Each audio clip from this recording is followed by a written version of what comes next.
Testing 1, 2. Testing. I'm testing the mic, Pat. You there? Testing 1, 2. Testing 1, 2. Testing. Testing. Looks good. Looks good. Can you hear me? Can you hear me now? Can you hear me?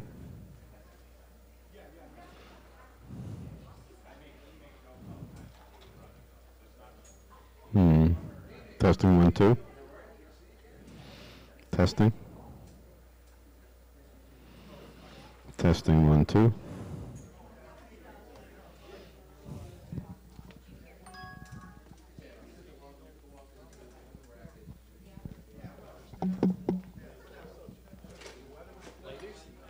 Hi. So, but we're talking about the order of how we want to. Testing 1, 2. Testing. This is the DIS system. Testing 1, 2. I think you ended up with number 5. Yeah, that's what I saw you late as 5 and 9. Testing. I can raise it a little. Oh, I don't care.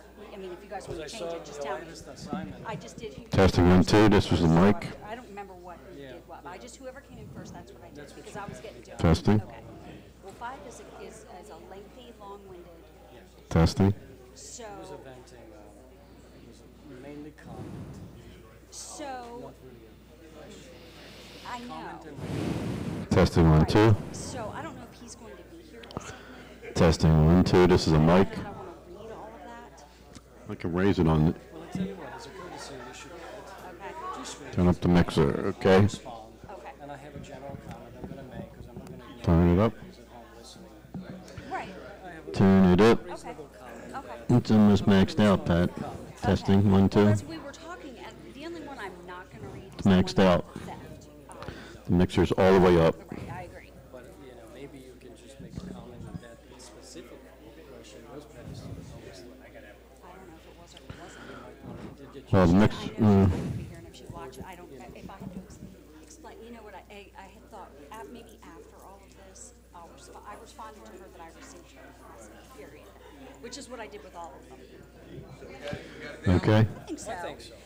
I mean, Testing 1, 2. So one of the other things we're talking about too is that Pat. we can go back and forth, but I don't want Testing 1, 2. a lot of time on any one subject, because then we're gonna limit the amount of Testing. time. We wanna get all these questions, and if there's any questions from the audience, so it's like maybe we might go 1 or 2 and then just go, okay, let's move on to the next topic, you know? here. Because we could get. Testing 1, 2. Over there. I know. At the gain or the peak. Who's doing what here? Testing 1, 2. Getting some feedback.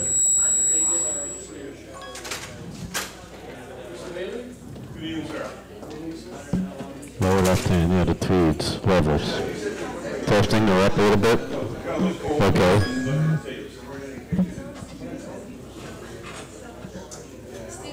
Okay. Testing 1, 2. Now, I should give it to Doug to test. Feedback? I don't hear any feedback here. Testing 1, 2. Testing 1, 2. Test.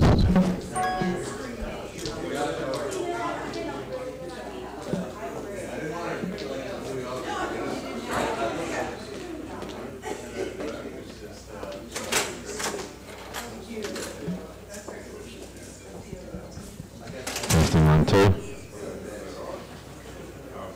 Testing 1, 2. Okay.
Testing,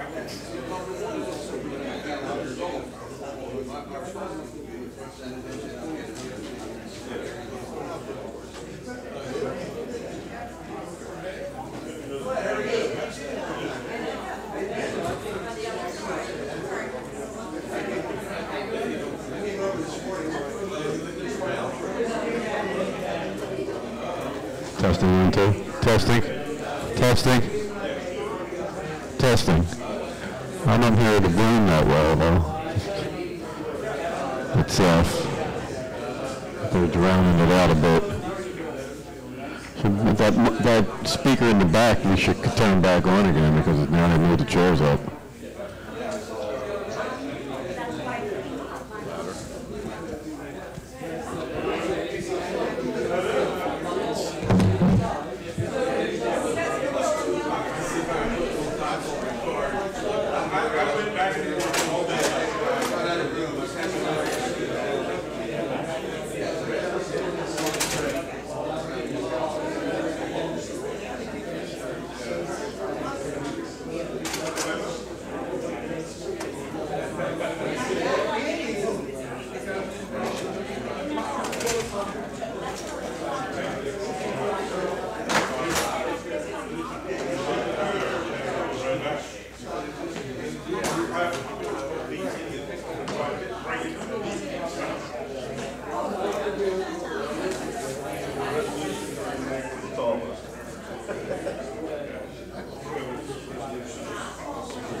We see Debbie. I don't know. She had told me she was coming, and I emailed today just a quick note, but I didn't hear anything back. Yeah, so anyway, yeah, she looks. Testing, 1, 2. You hear it? Yeah. Testing. Okay, good. That's all. Thank you very much. No problem. Get that on. Where's this go, do you know? That call, yeah. I don't want to look back. Somebody must be late. Testing, 1, 2.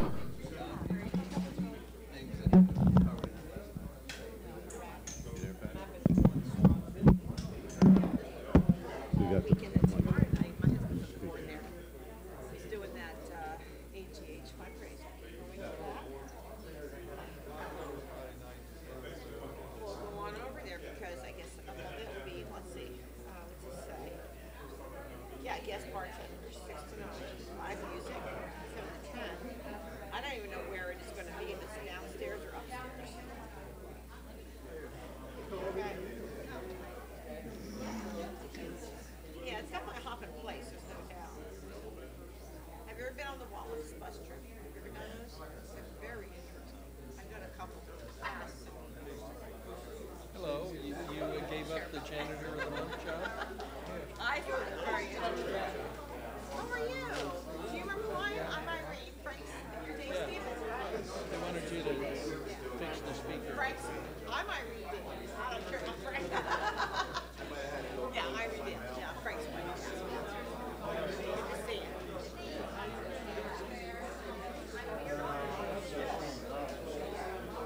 That's where Frank came from. Testing. Testing. Testing, 1, 2. Testing. Yeah, but it's about as good as it gets, though. See, if I hold it here, it sounds much better than if I hold it there. That's the problem. Thanks for your input.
It's time to go. We're going to go ahead and get started right at 7:30 here. If I can ask everybody to have a seat.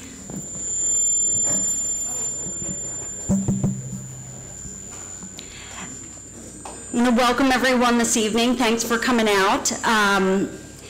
This will be our second town hall, so we're making progress and having a plan here. So my name's Jennifer Cropper-Rines, and I am the chair of the Communications Committee. Okay. And what I'd like to do is start out with the Pledge of Allegiance. So if you could all stand. I pledge allegiance to the flag of the United States of America and to the republic for which it stands, one nation, under God, indivisible, with liberty and justice for all. Our format for tonight, and I'm not so sure, okay?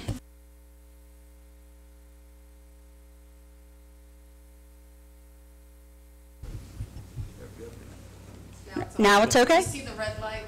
That means it's on. Okay. And then we did ask for some questions to be sent in advance. So I've got some questions that were sent in advance. And after JB does his portion, we'll go through the questions we have, and then we'll take some time for your questions also. So JB, I'll turn it over to you. Good evening, everybody. Thank you for coming tonight. I'm going to touch on 3 topics, and then we're going to go straight into all these other questions that have been submitted, and then everything from the floor. First topic is the budget calendar. The staff and I and everybody else in committees have been working vigorously on the budget. We are on target for developing and finalizing the draft budget through the month of December, and then that will be presented to the Budget and Finance Committee and to the board and to the membership in January, that first week of January. There are 10 different opportunities for the members to provide public comment on the budget. And there's a variety of meetings. There's 2 public hearings on the budget process. The various committees are working with the department heads in developing some of the budgets already, and you're encouraged to go to those committee meetings as that process continues to ramp up. January 7th, 8th, and 9th is the Budget and Finance Committee work sessions. The following week, in between, we have a public hearing, and then we have the Board of Directors has their budget work sessions, and then we have another public hearing. The budget doesn't get adopted till February 16th. So there's lots of opportunities, those 10 opportunities along the way. And of course, send emails and attend regular monthly board meetings and share your comments about the budget along the way. The second topic I wanted to share a little bit of news about is the use of the swim and racket area for staging and storage of materials and supplies for the bulkhead project. We have had several conversations with Worcester County officials, and we have come to some resolutions there. At the last Board of Directors meeting, the Board of Directors approved authorizing the General Manager to enter a contract for the next phase of the bulkhead project, and that included not using the swim and racket storage area for continued work there. Once we met with the county and conferred with them a little bit more, we sent them a letter the other day indicating the following. And if you don't mind, I'll just go ahead and read this just so you'll have it. This is to Harold Higgins, the Chief Administrative Officer for the county. Thank you again for meeting with myself, John Bailey, and Kevin Leafield. This is from President Parks on October 23rd. The Ocean Pines Association would also like to express its gratitude for county's assistance in this matter and appreciates the time and effort of all of those involved. Specifically writing to you today in response to your letter dated October 25th to provide the county with OPA's timeline, including concrete steps for ending the use of the Swimming Racket Club Marina as a staging area for OPA's bulkhead replacement projects and restoring the area to open space. As you know, currently the site has materials being stored for the existing bulkhead replacement project taking place on Wood Duck Aisle 2.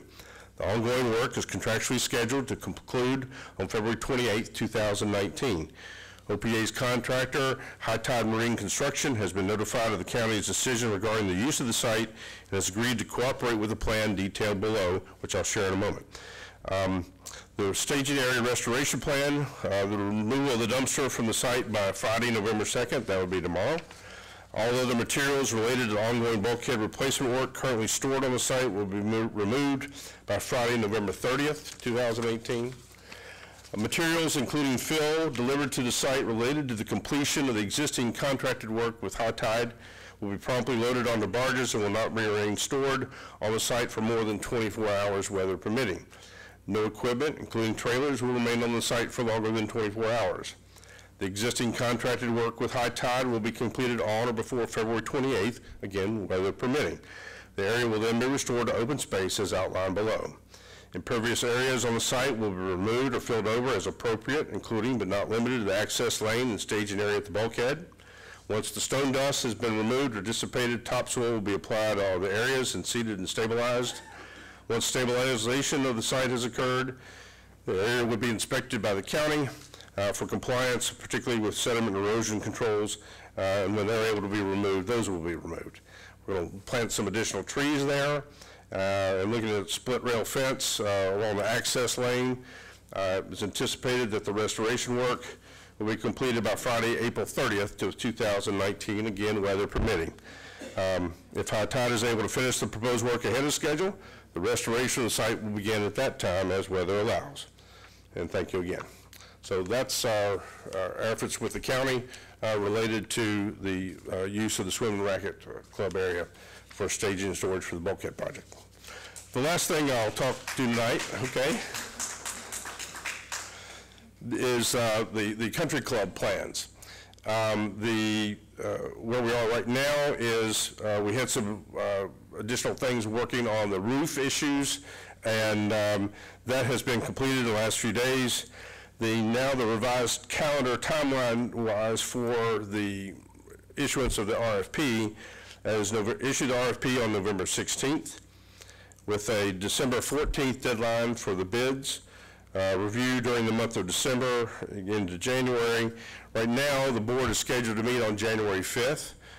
They could consider proceeding with the contract at an amount not to exceed at that time. That may happen. That may be pushed back. But the main piece right now is that we finally have a final set of plans. It's ready to go to bid. That will be issued as soon as they finish a couple of drawings up. Sometime between now and November 16th, but likely on that November 16th date. And with that, back over to you. Okay, I'm going to get into the questions that were emailed to townhall@oceanponce.org in advance of the meeting. If you're here and I'm reading your question and you have something you'd like to add, let me know. Otherwise, we'll just go on to the board member who's going to answer that question, or if staff has anything to add, please feel free to do that also. The first question is a good segue. It was regarding the golf course, sent in by Kathy Armstrong. The question is, why isn't the golf course contracted out to be run by others like the yacht club? And I believe, Doug, you're going to speak to that. So those of you who know the history of the golf course, several years ago it was run by Billy Casper, and the result in very summary form is that the profit, the loss of running the operation overall was not done very well, and that happened for a couple of years. It came to the point where the board at that time looked at the operation and felt that they could do better with another option. What I don't recall, and I'll defer to others, is I don't know if we took it back for 1 year, but soon after that, we brought in, the board at that time brought in Landscapes Unlimited, basically another outsourcing company to run the operation. It ended up pretty much the same way. The operation didn't improve, the bottom line financially didn't improve, and it got to the point where the powers that be, the board, decided that it would be in our best interest to remove our relationship with Landscapes Unlimited and bring the operation in-house. So that's where we are today. Golf is starting to point in the right direction. All the problems are not yet solved, but there's certainly opportunities to do that.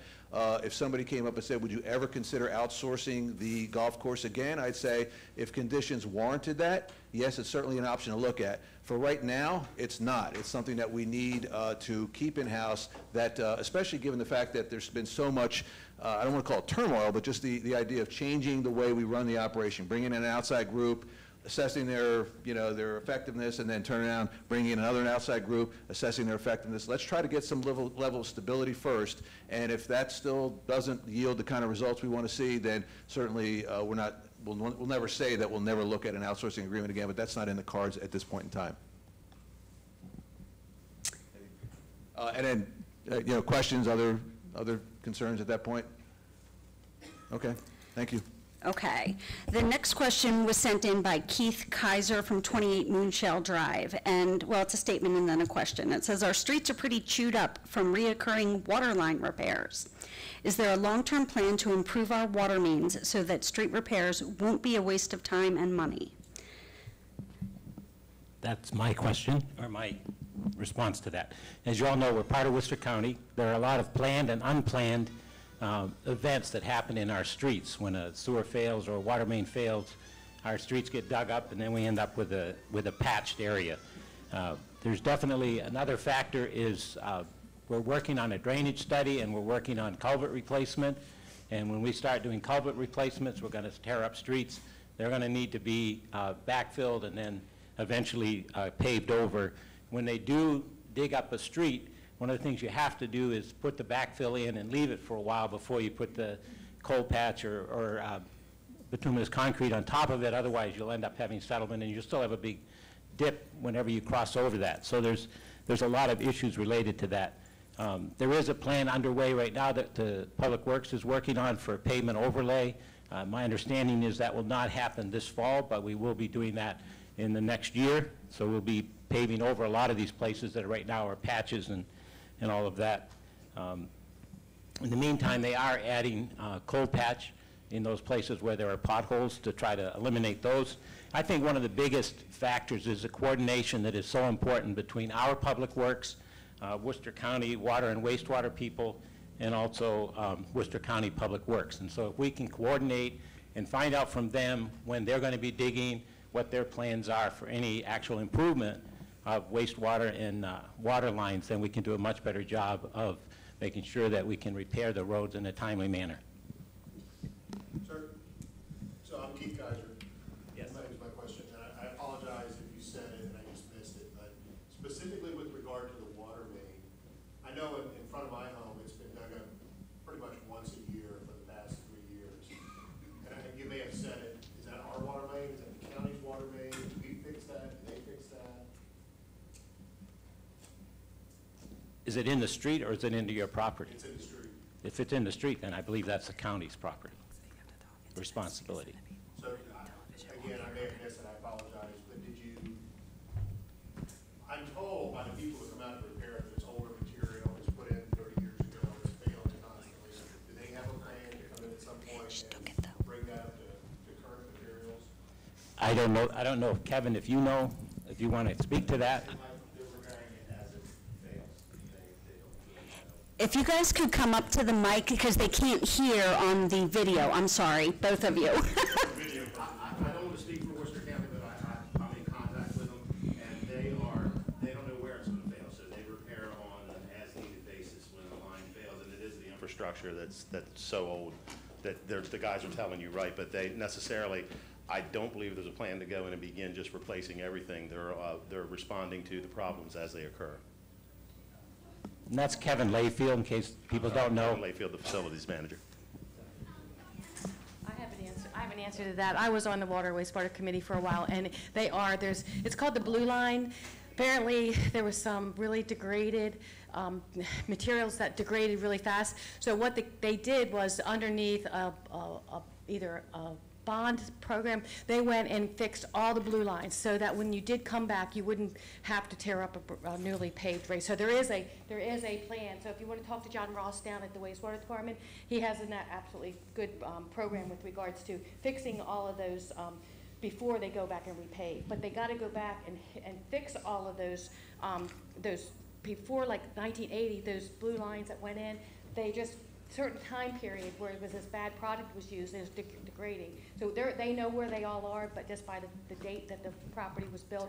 And yes, they do have a problem. They're trying to get it done before you guys, before the city, or the Ocean Pines has to repave the place. So they are thinking about it, but John Ross and the Water Wastewater are on top of it, I guarantee that. Introduce yourself. Oh, my name is Gail Blazer. I'm with the, I'm a resident. Is that committee still in operation? Oh, yeah, they're in there. I'm not on the committee anymore, but they still are a great group of people.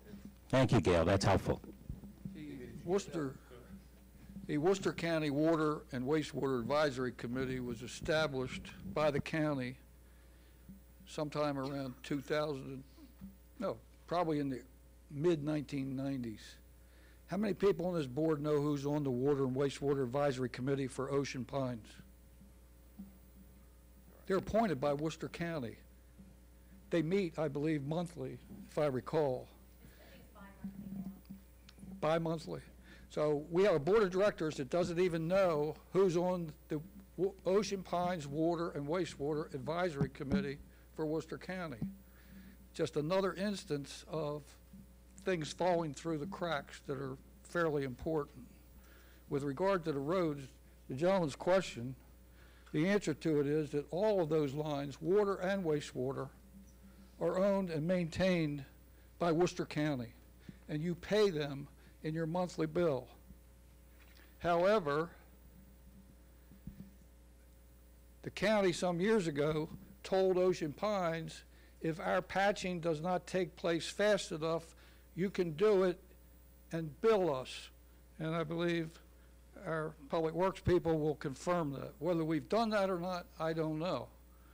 In the end, we're still paying for it, but it may get it done quicker if the county is not doing it. Thank you. It's on. Joe, could you send us an email to educate us on that, please? I brought that up at the last board meeting. And if we could get the details from you, that would be a big help. Thanks. I think the best bet would be for you to contact the Worcester County Commission. Yeah. Hey, JB, take that. So, Joe, thank you. Let's take that as an action item. Okay, good. Anything else on this topic? Okay. The next question is sent in by Sharon King, 208 Mumfords. Why don't we have a second cable provider in Ocean Pines? I pay a ridiculous amount for basic cable and low-speed internet. Mediacom increases their rates constantly with no change in what is being provided. We should have competition between some other company in order to make them think twice about these constant rate hikes. So I drew the short straw on this one. So, but it's an interesting question because if you recall, it came up in the town hall meeting we had last year, and between that time and now, nothing's really materially changed. I'll recount for those of you who don't recall what happened in that last meeting. We had reached out that when the TWG was an entity, we had reached out to Verizon and asked them to take a look at coming into Ocean Pines. And basically the answer was, our business model will not allow us to look into this market and make any investment in it, okay? We also reached out to Comcast. Comcast came back and said, we are interested in doing this. And when they did their analysis, they took it back to corporate, they came back, and after several iterations, their final, in this case, offer was, we can come in, but we can only come in if we offer bulk services. And bulk services says we will charge every one of the 8,452 homes in Ocean Pines a standard bulk rate for standard cable, whether you use it or not. Now, I, for one, and I think any reasonable person would say it's probably not going to be a popular decision to tell everybody in Ocean Pines that they're going to have to pay just in order to get competition. I think a reasonable person would say, well, I understand, Comcast taking that approach, but it's not really practical for our environment. So, what's left is Mediacom. So with knowing that we didn't have any other options at that point in time and still today, is we had to go with Mediacom and use a very good faith, gesture to make sure that we negotiated the contract in the best interest of Ocean Pines. That process is still ongoing. It's almost completed. We've had the attorneys from both sides, both OPA and Mediacom, go through the contract. I think it's been well done. There's nothing, tremendously different, or, there's no watershed event in the contract that's going to change the way, services are delivered to Ocean Pines. I think one of the other takeaways of this new contract is we can hold them more accountable for the service. Whenever there's an interruption in service, I think many of us, when we get the emails to directors@oceanpines.org, it's a lot of, I called Mediacom, and it's been 3 days, they sent a guy out, he pulled the plug, and now I don't have cable TV in my back room, and so we've been able to point those folks to a single resource within Mediacom who's been very good at dealing with those kinds of issues. But in this part of the negotiation is how can we prevent those issues from happening in the first place, and also if and when they do happen, how can we make sure the return to service, the time to return to service is shortened tremendously. So those are part of the tenets of the contract. Now, the other part of the new contract is, I don't know if you're aware, the original contract that was generated back in 1978, I believe, and the last addendum was 1999, had a term in there that was exclusivity of the right-of-way. In other words, they were allowed to do that back then. They said, you know what, when you grant us the right of way, we can put our cable through there, nobody else can touch it, okay? In 2006, the FCC changed that and said there's no longer exclusivity of the rights of way. So now the new contract doesn't have that stipulation there because, quite frankly, it's illegal to do so. So as we think forward, the idea here is to get the Mediacom contract in place and make sure we have some level of stability. And then as we go forward, our responsibility is to reach out to Maryland Broadband Connection and start looking at companies that could potentially bring services into Ocean Pines to sort of change the medium, because the way information is being consumed right now, the cable TV is kind of passé. You get more and more streaming. The way people are consuming information now is changing. So you're going to have these companies that will be able to deliver internet-only connections, and you'll be able to use TV, live sports, all the kinds of things you normally do. So that the whole paradigm is shifting a little bit. So we're now in a position to take advantage of that. Now, whether or not we can generate interest from other companies in order to come in Ocean Pines, well, that remains to be seen. We certainly have the ability to do so, and I'm sure we'll be pursuing that in the future. But for right now, unfortunately or fortunately, however way you look at it, Mediacom is what we have right now, so we're going to make the best of the current contract. Other questions? Okay.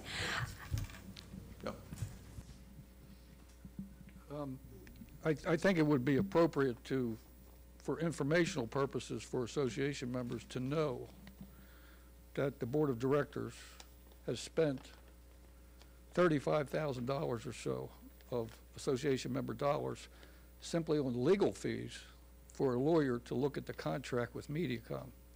It's a fair amount of money. The interesting thing is we have no hammer, we have no hold on Mediacom at all. People can say how bad it is, how good it is, but they're the only option in town. Our only option with them is to say, we're contract, go away. We don't want Mediacom anymore. And if the board were to say that, I think there'd be a revolution in Ocean Pines. As bad as some people think it is, it beats a blank. So we have no influence on Mediacom.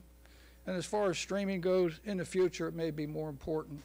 But I think people should know that nothing drastic is going to happen around here with regard to, and you're correct about that, Doug. Yeah, and I would agree. I think to address the legal fees, I think one of the things that we really got into is since we knew we were, and I'm going to use the word stuck with Mediacom, we wanted to make sure that we didn't overlook anything, didn't assume anything, didn't put them in any other more of a position of authority or position of strength in the contract. So we wanted to make sure, and the gentleman from Lurch Early and Brewer who was doing that for us is well versed in telecommunications and so on and so forth. So they've got a lot of back and forth. I will say that I was pleasantly surprised that Mediacom sort of I don't want to say backed off, but were agreeable to a lot of the terms that the attorney that was representing Ocean Pines presented to them. So, but Joe's categorically correct. Is anything going to change drastically? No. But again, I would emphasize service. I think that's one of the areas we can really press them on and try to hold them accountable for the ability to address any service interruption in a timely manner for the customers.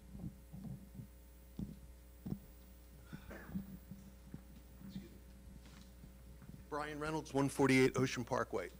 We're negotiating with Mediacom now for some new contract, is that correct?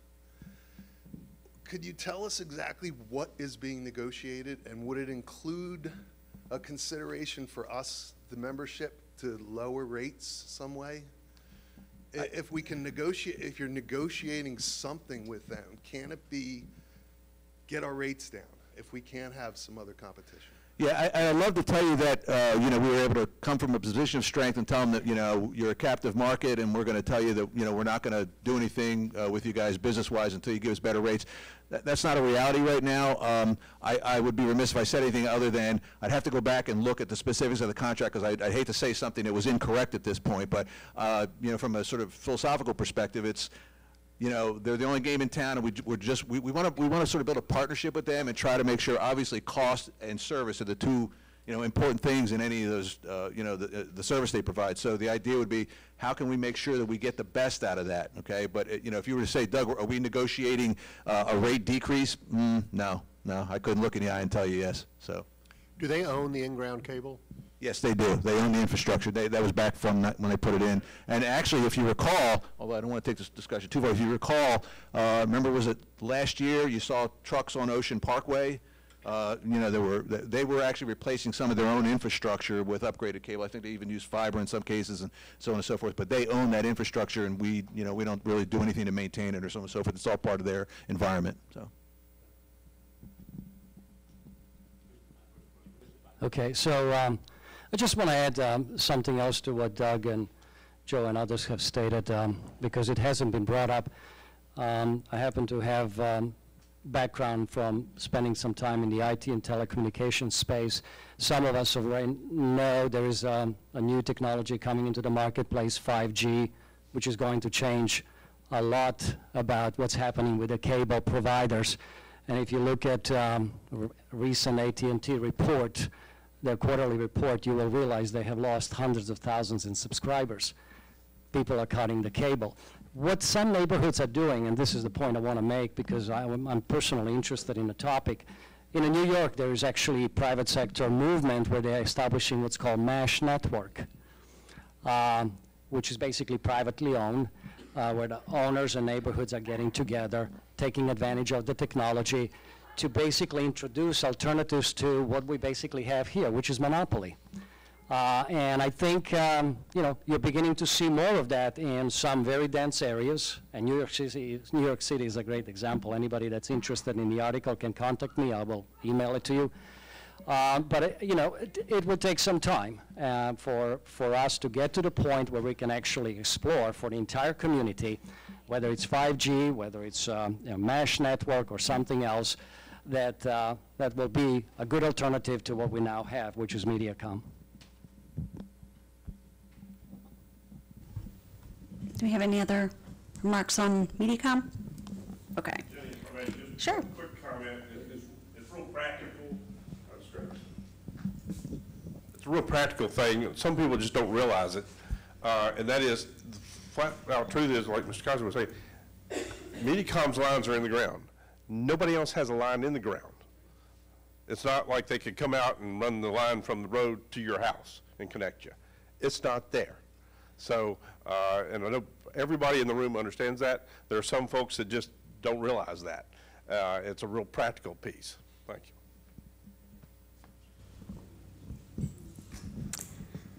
Okay, the next, and I will say, I have these in the order that they were received, so we're going to go to a completely different topic.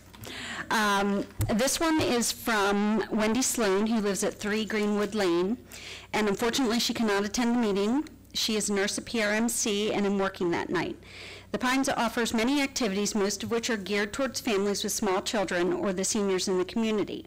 Maybe activities or events for the middle-aged people or the single people in the neighborhood could be considered.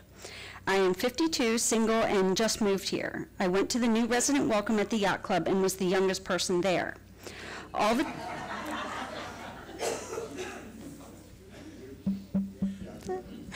I'm sorry, I called myself on that one. All the tables set up were for the retired folks to join clubs, events, etc. I don't know anyone, and I'd like to meet people that live here that are my age. So, Wendy, you weren't the youngest person, the youngest person there? Can you hear me? Is this on? Actually, Jennifer was the youngest person there. That's why she was tripped up on that. And you're right, there are many activities in Ocean Pines offered through our amenities, through our Parks and Rec department, through our aquatics department, The motto of Ocean Pines is come play with us, come work with us. And so all of those amenities and activities are open to a variety of ages. I think an untapped resource for getting to know people is the volunteer resource. We have advisory committees that are looking for members that, for people that bring expertise, communications, rec and park, environmental and natural assets. There are a number of advisory committees. Our website has a wealth of information about these opportunities for working together and getting to know people, making friends through working together in a volunteer capacity. And there are also, through the Ocean Pines Activity Guide, there are many activities that are available for playing together. We also have a number of social clubs, many social clubs. Those are open to all ages. I realize that some of them meet during the day. If you're of the age where you're still working Monday through Friday, that might be a bit of a challenge, but not all of them meet during the day. And so I would encourage you to consult the website, get on the email blast. There are weekend activities that are sponsored by Ocean Pines that are open to all ages that you can learn about by being on the email blast. So reach out, and I think people will take your hand and become your friend. Can I just add one thought? Just so you know, the Environmental and Natural Assets Committee is full. It's allowed to have 9 people, and we have 9 as of yesterday. So I'm excited that we have a full slate of people on that committee. And if you're into racket sports, play pickleball. It's the greatest sport going, fastest growing sport in America. Right, Joe? Anyway, it's a lot of fun. It's a great sport. We've got some wonderful aquatic stuff, so I think there's lots of opportunities for all kinds of ages. And we've made a lot of friends, my wife and I, in the pickleball club.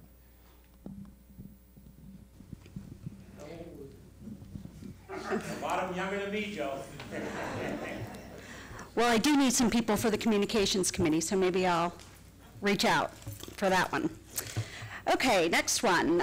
This is coming from Don Rutter, who is of 60 Nottingham Lane. And he has a 2-part question. So the first part is, we'll start with that. At the last Board of Directors meeting, I heard all kinds of figures thrown around concerning the profitability of the golf course. Any budget report showing a business profit is hogwash. If you are claiming to run it like a business, then you have to include all capital, maintenance, and investment costs in your profit and loss statement. However, I feel it would be morally wrong and possibly illegal to close it down. First, the homeowners that abut the course grounds, I'm sure, paid a premium for their lots.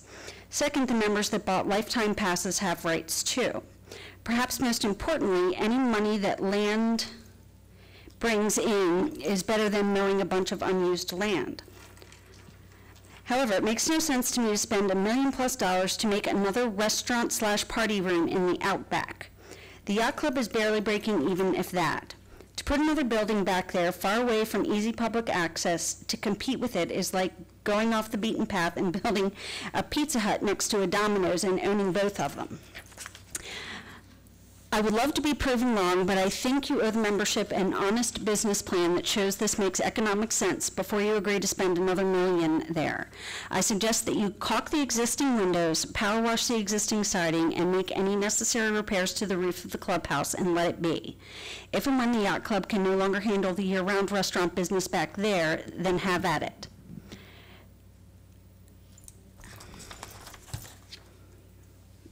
Slow down.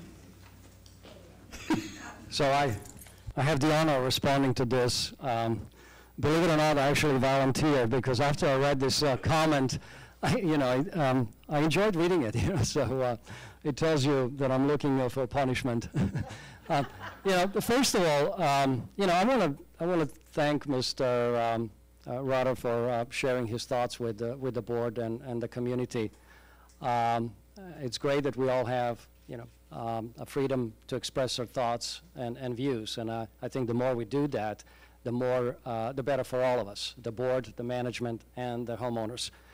I'm going to focus on one key point here, which I believe Don stresses, and that's really closing the golf course. This was really initial idea that was only entertained for a brief period of time, and it was never entertained as a permanent closure.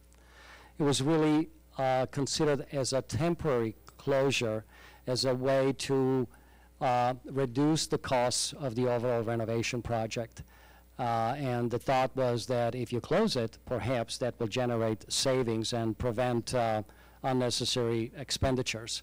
But I think once some of us took a deeper look into that subject, we realized pretty much what you said in your comments, that there are some contractual issues that we have to take into account before you can even entertain such an idea. So I think you make a very important point, and I just want to leave you and everybody else here with a clear understanding that the board never entertained, as a board, for any permanent closure of the golf course. It's improving, it's showing positive changes. I'm not an accountant. I trust our treasurer and our director of finance to produce reports that we all use to assess the performance of each of our amenities and facilities.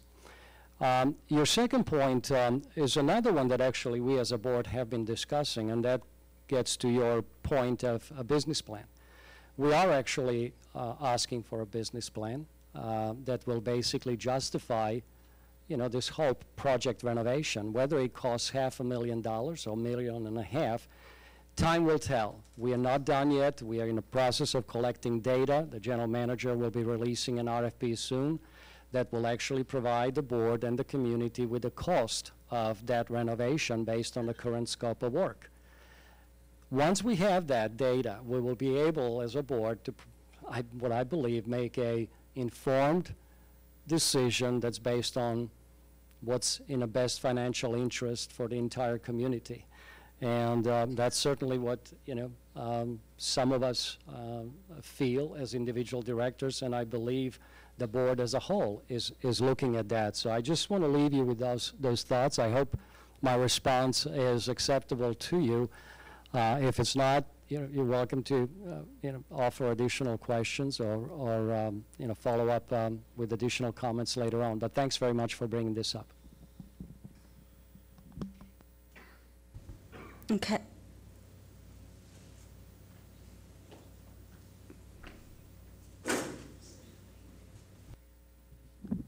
This kind of brings me back to something that J.B. Said in his opening remarks. The country club, which is, I think, the subject now, I believe you said, J.B., that a final set of plans is being produced, and the dates that I wrote down were November 16th and board action sometime around December the 14th. Was that it? Bids would be back on December 16th, I think. December 16th. Okay, that's when the bids are back, and then you're going to. Well, I guess my question, and I think it's also relevant to what Slobodan was saying, is there out on the, and forgive me if I just haven't seen it or looked for it, but is there a set of concepts for what the country club is going to do? I mean, is it, and has the public seen that? Well, I'm going to get to the business plan too. I'm trying to get the order of things, because if you have a concept, okay, here's what we're going to do. We're going to have a meeting room. We're going to have a board room. We're going to have a bar. We're going to not have a bar. We're going to have a whatever, okay? Is that available now for the public to look at and discuss? Okay, that's question number one. Answer is yes. It's been available. I've got plans with me tonight, actually. It is available for anybody to look at. It's been that way for months. Been available to look at. One of the questions, or somebody brought up about a restaurant. There is no restaurant being planned in the upstairs of the country club. That's never been in there, as far as new plans go. There has been meeting rooms and conference rooms and a bar, but not a full-blown restaurant, no. Well, yeah, I was going to ask you to define restaurant. I mean, you know, can you get food there? You can get food at the Turn Grill downstairs. No, I'm not talking about that. But okay, I don't, what I'm saying to you, you say there's a set of plans.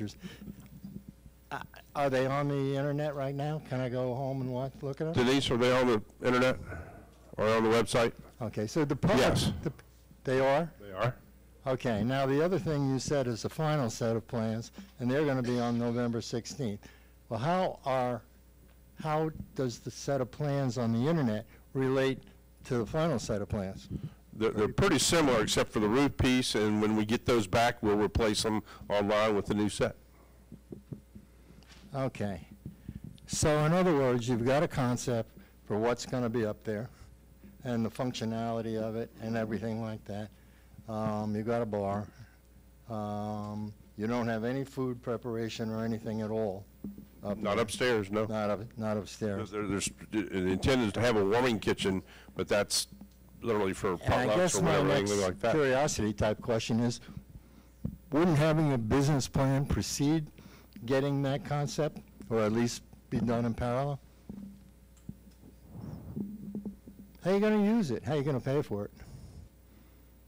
Without a business plan, without some kind of an idea of what you're going to. That's my only question. I'm confused by it. Let me take a stab at it, Dave. So a couple of things come to mind. So, you know, clearly the first thing is operationally, we've got to get that second floor, you know, functional again. If anybody's been there, it's And my first completely- question is, for what functions? Yeah, for what functions? So right now, with what JB had said, the set of plans have a warming room, a meeting room, you know, and a general area that you would have, that you could host a tournament, you know, after a round of golf tournament, you know, with what, 140 some odd seats and so on and so forth.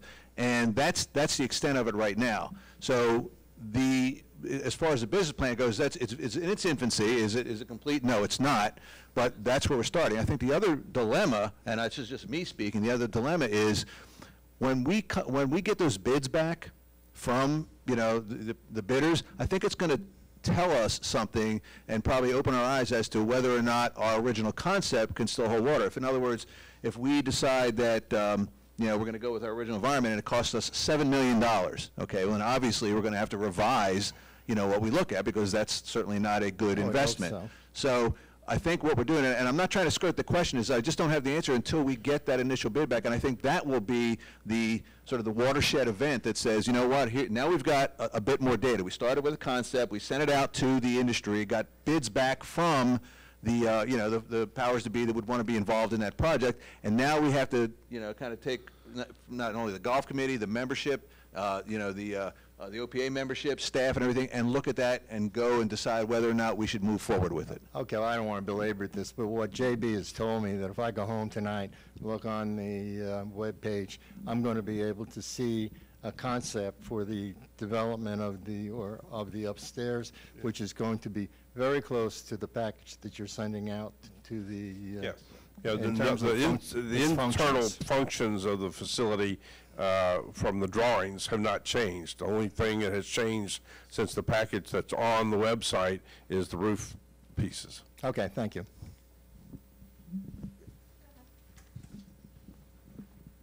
Dave, I might point out, I've attended all the board meetings since you were president of the board the last time, and I believe that the functionality, the purpose, the use of the second floor of the country club is essentially exactly the same as it was when your board approved the initial change to that upstairs in terms of its usage. They may have moved some walls a little bit here or there, but the usage is the same. But what I'd like to say about the golf course is that John Malinowski and his people have done a superb job over there in the last couple of years. Last year, the operational loss was about $5,000. Compare that to past years when we've had $200,000, $300,000, $1 million losses at that country club. So John and his people are doing a great job. What's going on this year is maybe not quite as good, but still a darn good job. But the issue that people bring up when they talk about the cost of the country club also involves something called depreciation. We call it depreciation. and I'm not 100% sure, but I believe that incorporated into our assessments is approximately $500,000, give or take, of a depreciation at the country club. So the total loss, if you want to look at it, and it's not hidden, it's produced every year in our audited financial statement. So we have an operational loss and an overall loss. The operational loss last year is about $5,000. The total that we had to pay in our assessment, what'd you say it was, Slobodan? 400,000, 450? Okay, 450, whatever. But those are numbers, and the golf course is doing pretty well now. Hi, everyone. I'm Denise, Marketing Director here. So if you go online to oceanpines.org, to the Forms and Documents webpage, you can access all of the forms and documents related to current and completed projects underneath the project worksheets category. Thank you. Well, I'm going to stick with, do you have a country club question? Okay, go ahead. I'm a golfer, and this is the first meeting I've actually been to for quite a while. And the question that he asked, I think, relates not necessarily to building and things like that, but the business plan that he talked about is what he's asking. And I haven't read anything, and I haven't seen the plans either. But if you don't have a business plan, I mean, if the golf pro out here doesn't have a plan of tournaments to actually play, and he thinks that they're going to have meetings for a tournament upstairs, he needs to look around the other area, because there's a lot of competition around here, a lot. And the people that I play with, they tell me that Ocean Pines is not willing to try to compete with the other people around this area. Therefore, that room and the business plan that he's talking about is irrelevant. It's not going to work. You're going to have a room up there that's going to be heated and built for nothing. It's not going to be for golf. It's going to be for something else, ping pong or something. So I guess what he's asking and what I heard was, where's the business plan? Before you even design a building, you got to have some idea of what you're going to actually use it for. And it doesn't sound to me like the pro over here has a plan for how to use or how to construct a golf tournament, not Ocean Pines tournament, but just people in this area compete with other golf courses so that the room will actually be used. Otherwise, you're spending money wildly.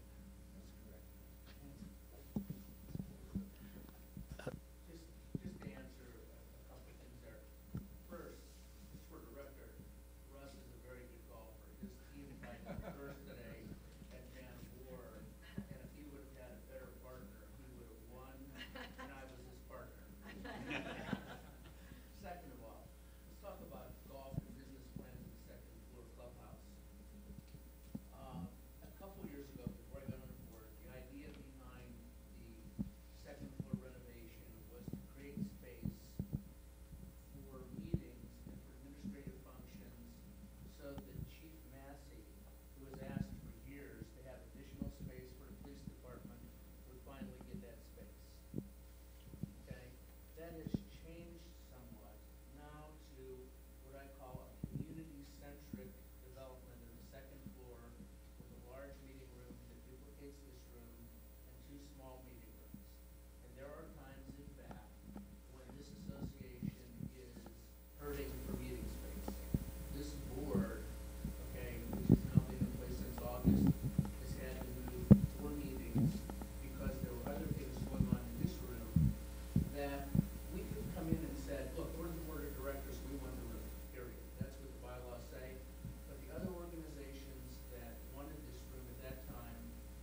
Borough has some things that our course doesn't have right now.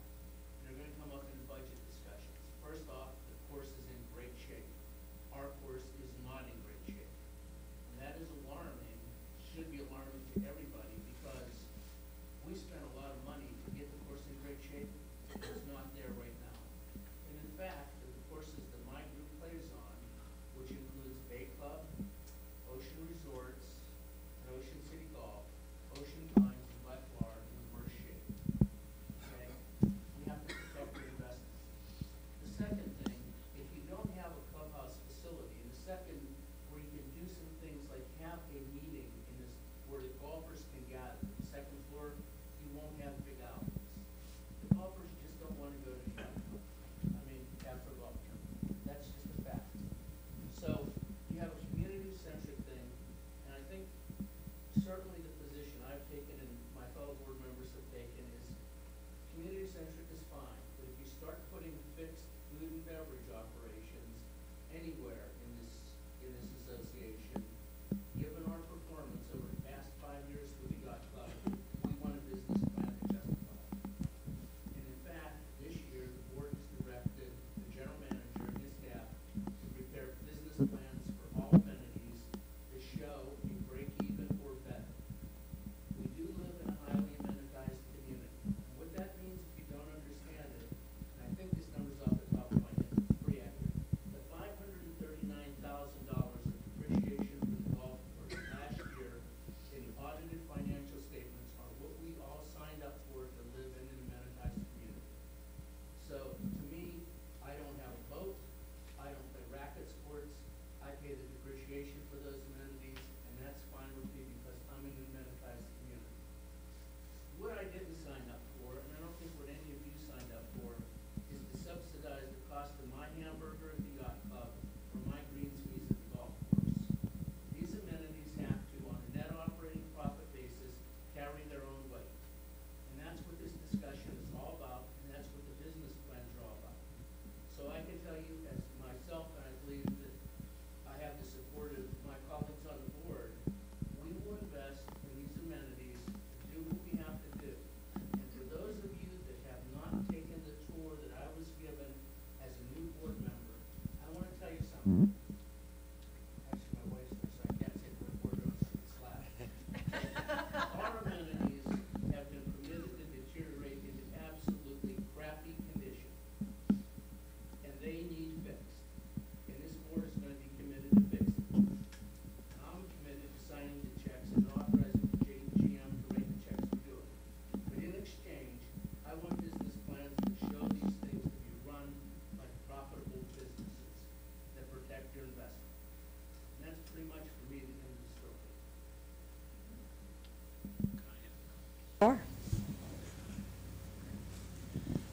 I rode over to the golf course the other day, and I think there's about 100 parking spaces there, okay, give or take 10 or 20. And, you know, you're talking about having more meeting space. Well, I went over to the yacht club, and there's maybe 200 parking spaces there. Now, once you get outside of that immediate parking lot, there are no parking signs. When you get over to the yacht club, they actually gated off one section of the community because they don't want people going in, and I don't blame them. I mean, you know, that's very realistic. I went to the yacht club 2 years ago one time, and it was terrible. I went there a few months ago, and I was tickled to death, except I couldn't get a parking space. You know, you talk about having more places to meet, to hold large meetings and all. Well, when you only have 100 parking spaces and there's no place else that I saw on the golf course or anywhere near the golf course that you could park, you're limited to 100 people. Now, how large is that meeting room going to be? Here we can have, what, 150 people, and there's limited parking here too, but there's ground that you could knock some fences down here and put more parking. As the community grows, or if ever the interest grows from the majority of the people that live here, and I'm learning now, you know, I want you to understand, I'm the one that complained about the golf course, although my grandkids play golf, okay, and they play it here. I'm not against the golf course I'm against spending millions of dollars at the golf course, and now Mr. Daly just said that, well, the grounds of the golf course, you know, I don't know, golf fairways, whatever, they're all in crappy shape.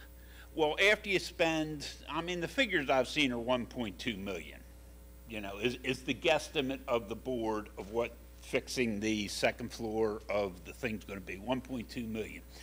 Last year you spent, what, 500,000 on it or something?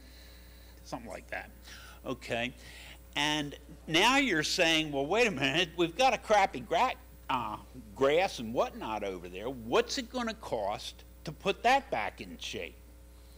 Are you going to spend another $1 million? I mean, I know fixing golf course is expensive. So in your business plan, have you gone beyond, well, we spent $500,000 last year, we're spending $1.2 million this year, and then next year we're going to say, look, we spent all this damn money on the building, now we've got to make the golf course first class.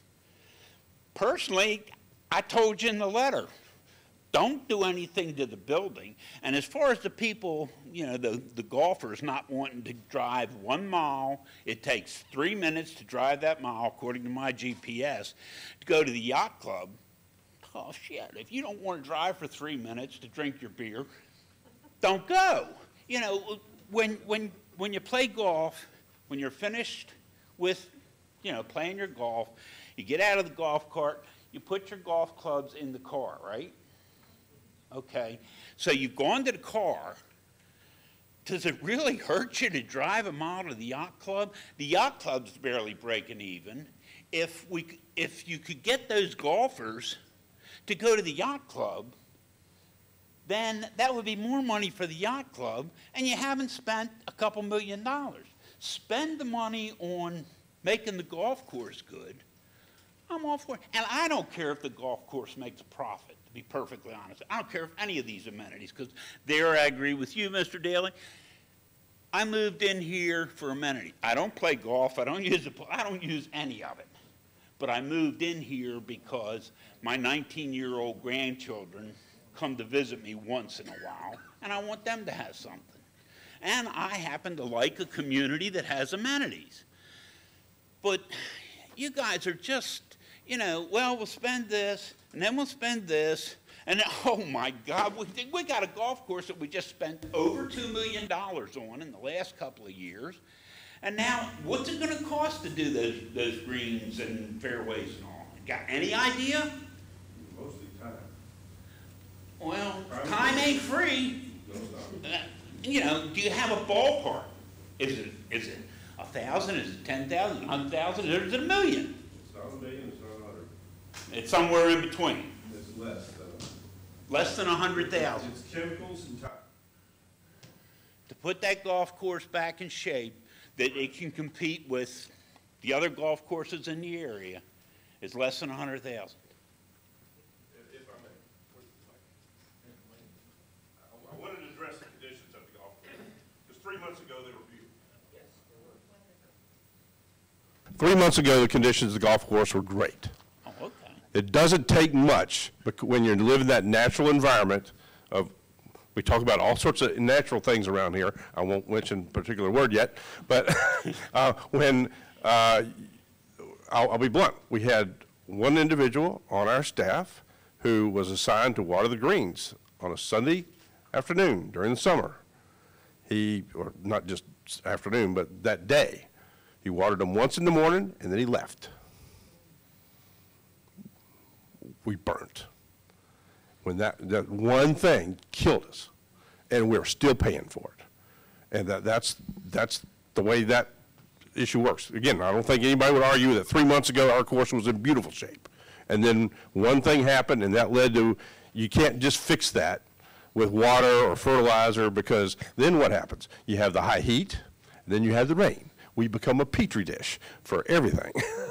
And so number 2, number 8, number 14, number 16 have crabgrass all through them. What do? We cut them, we roll them, and we get them as best we can. And then, again, it takes time and some chemicals to fix that. You're not going to get a lot of grass growing in November, December, and January. Next spring we'll be fine, but we'll be hard pressed right now. I understand, and I'm glad to hear you're talking less than $100,000. But how much have you spent on mowers for the golf course in the last 12 months? I know you just bought one for 25. Right. Did you buy another 2 or 3? Yeah, you're pushing 100K, somewhere in there, maybe a little bit more.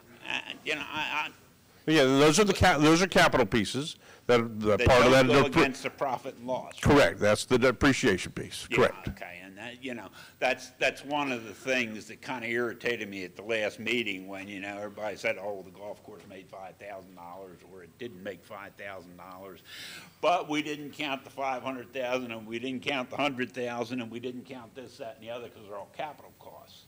Well, don't tell me you're running it like a business, because I've run plenty of businesses over the years, and the government doesn't let me say, well, wait a minute, I just bought $5,000 worth of whatever.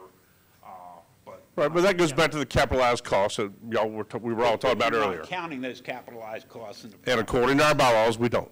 well, you know. I didn't make the bylaws, so.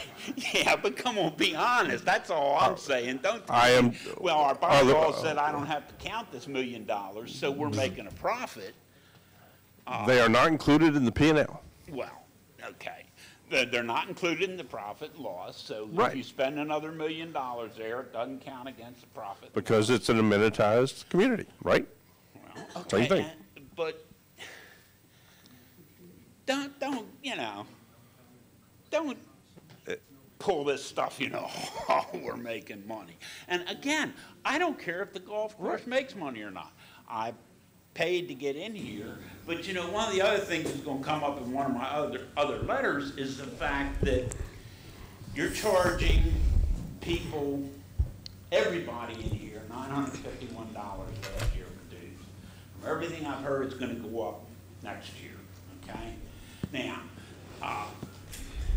if you look at the individual that's living in a house here and doesn't use the amenities because they're working full-time, they have kids, this kind of stuff, they're paying $950, but if they live across the street from Ocean Pines, they don't live in Ocean Pines, they save $951 a year because their property taxes are the same, either something, you know, based on assessed value. They save $951 a year.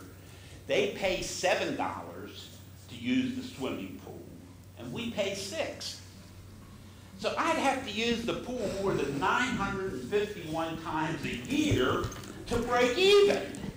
If I could, You can't swim that. Sir, I don't use them at all, but excuse me. You're not going to spend $951 a year swimming. Excuse me, sir. Can we wrap up? I'm sorry. Go ahead. Thank you. Thank you. Still on question 5, right? Yeah, well, actually, his part 2 was part 2, yes. We're still on question 5. I'll go quickly. Okay. Carol Fritz, 1290 Ocean Parkway. I have a question. You said you want to use the room for a meeting. If you have a big event, you're probably more than likely going to have to call Matt Oren to cater it because actually the Turn Grill can handle 150 golfers all wanting food at the same time. Why are we putting a bar up there when there's a bar at the Turn Grill? Why don't we have Matt Oren do his portable bar like he can for big events? So why are we incorporating almost a $30,000 bar, I think it would be, by the time you get done? That's a waste of money. You already have one downstairs. Did you ever hear busing? They do it at the Yacht Club. How's that answer? Nobody has an answer. No, I mean, yeah, good point. I mean, that's a very good point. I think, let me follow up. That's an excellent point. I think where I would come in and say, we haven't finalized the plans yet, and all of these kinds of discussions are still being had. So nobody's, put a rubber stamp and we haven't signed a check and said this is where we're going. So, matter of fact, I know amongst us we floated the idea of saying, does it make sense to either A, have a bar up there, B, if we have one, should we have Matt Ort do it? C, do we go, no, all we want is a warming kitchen that can be either serviced from the yacht. I mean, all of those questions, we haven't gotten answers to them, but we're asking them. So to sort of feel like things are finalized, that's not the case at all, because to Frank's point, and that's all part of the business plan too, that's still being considered. I think a lot of that's being driven by some additional discussion that's got to happen. So these are all good points that have to be considered before anything's finalized. So your point's well taken.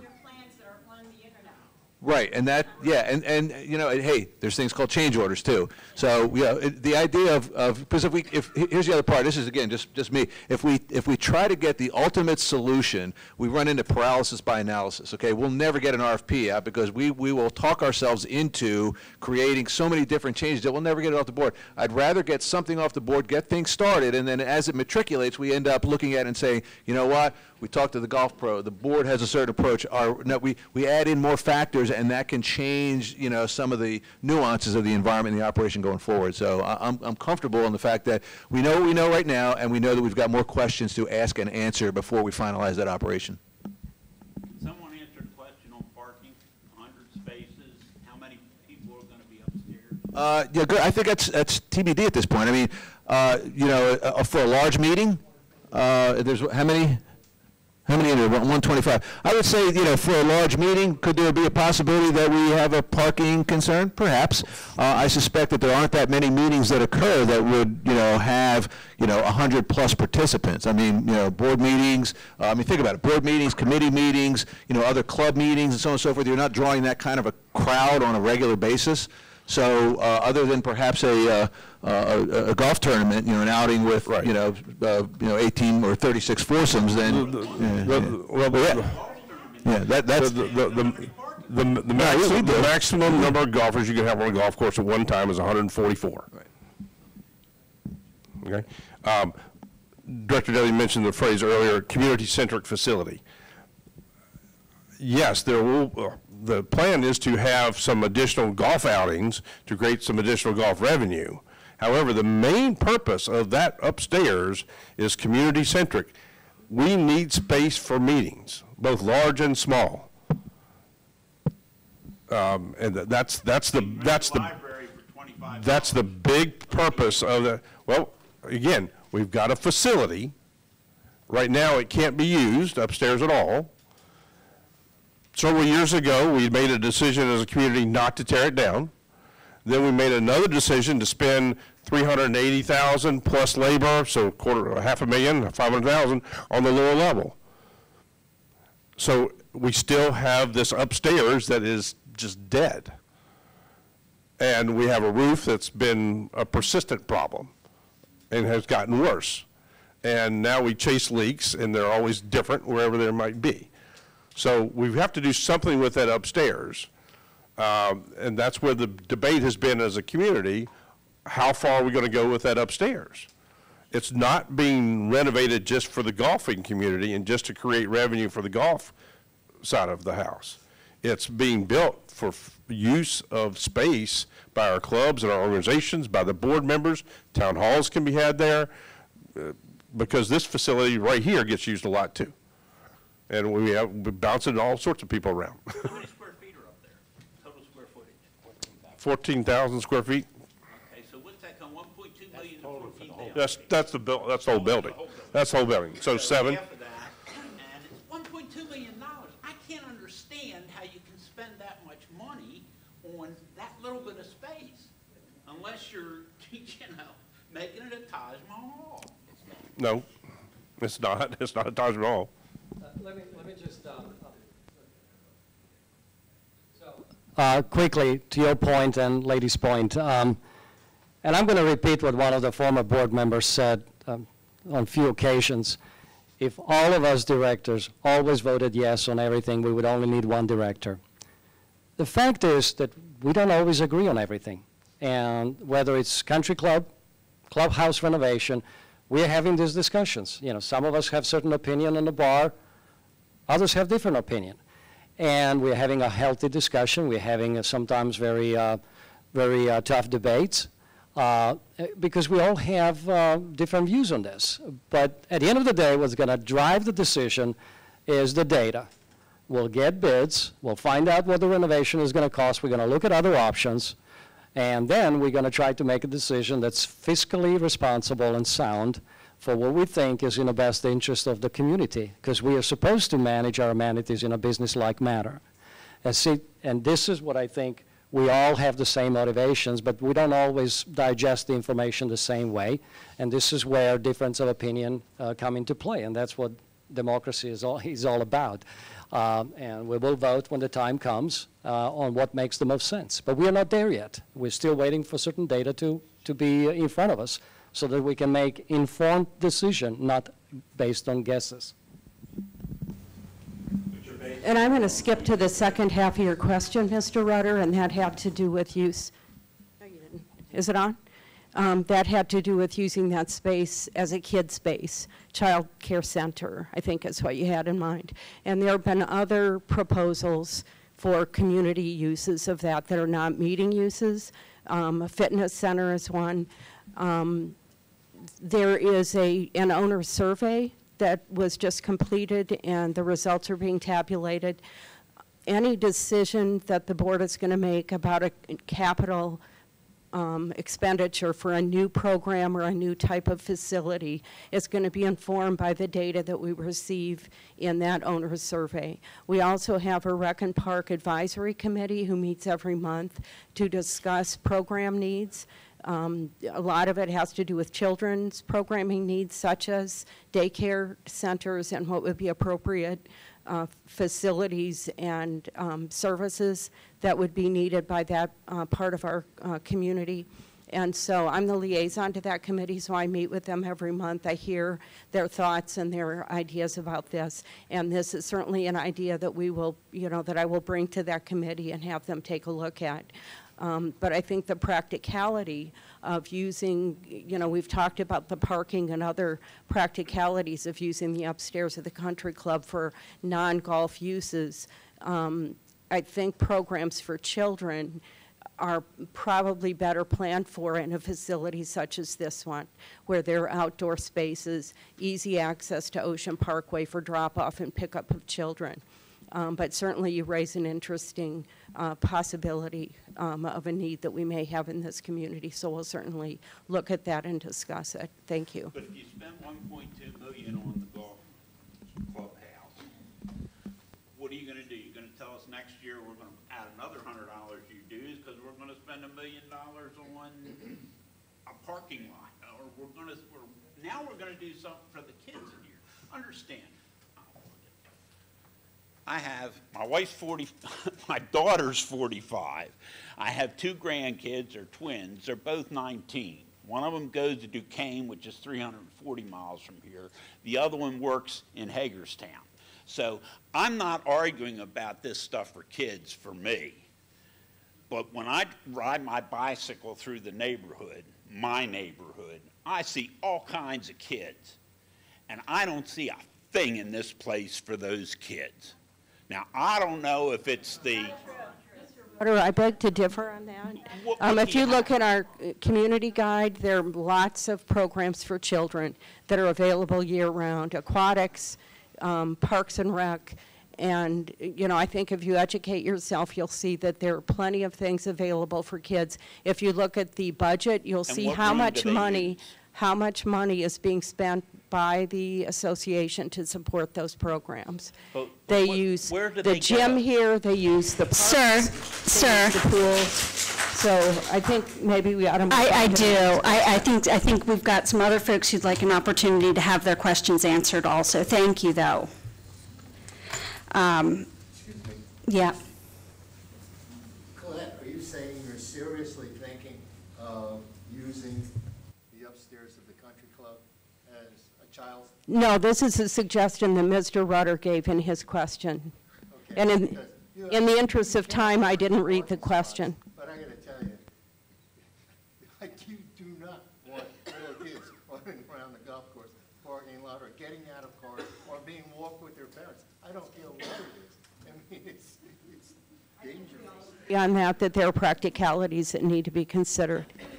It's called compatible use is what I think is the best term. Okay, I'm going to move us on to another topic since we've got a few more here in the list, and then I'm sure some of you might have some questions as well. This was another question that was sent in by Brian Reynolds. I think I heard you were here somewhere. Would you prefer that I read it, or would you go ahead? Okay. This is regarding the Northgate Bridge. Regrettably, the Northgate Bridge does not proudly represent what a main entrance should look like for an award-winning community such as Ocean Pines. While the landscaping, hardscaping, ponds, and signage look great, the bridge itself is a physical eyesore. If I read the most recent reserve study correctly, the bridge is expected to last another 16 years till 2034, a total 58-year lifespan. Just to point out a few issues regarding the bridge. Most of the lampposts are tilting over in some way. Several of the fixture globes are missing. The guardhouse looks like a broken down shack. The concrete deck is degrading on the inbound side where the blacktop meets the decking. Both outside guardrails are mauled up from truck damage, and there are many filled potholes on the north side blacktop in both directions. Could the Board of Directors and General Manager please discuss any available plans and timetable for the Northgate Bridge rehab replacement? If the bridge is indeed structurally sound for another 16-plus years, would it be possible to quickly rehab the upper portion at some reasonable cost, given that the entire structure will eventually be replaced? Thank you.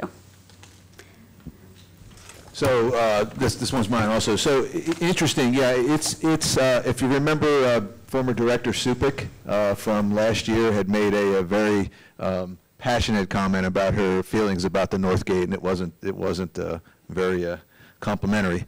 But a couple of things, and forgive me for not having the latest information, but several years ago they were talking about taking the light out at the traffic light out at 589 and Ocean Parkway and turning it into a circle, you know, for traffic flow and so on and so forth. I don't know where that is right now. I don't even know if it's gained any traction. So at the time, we felt like maybe we should wait until the state comes in and says, you know, here's our plans.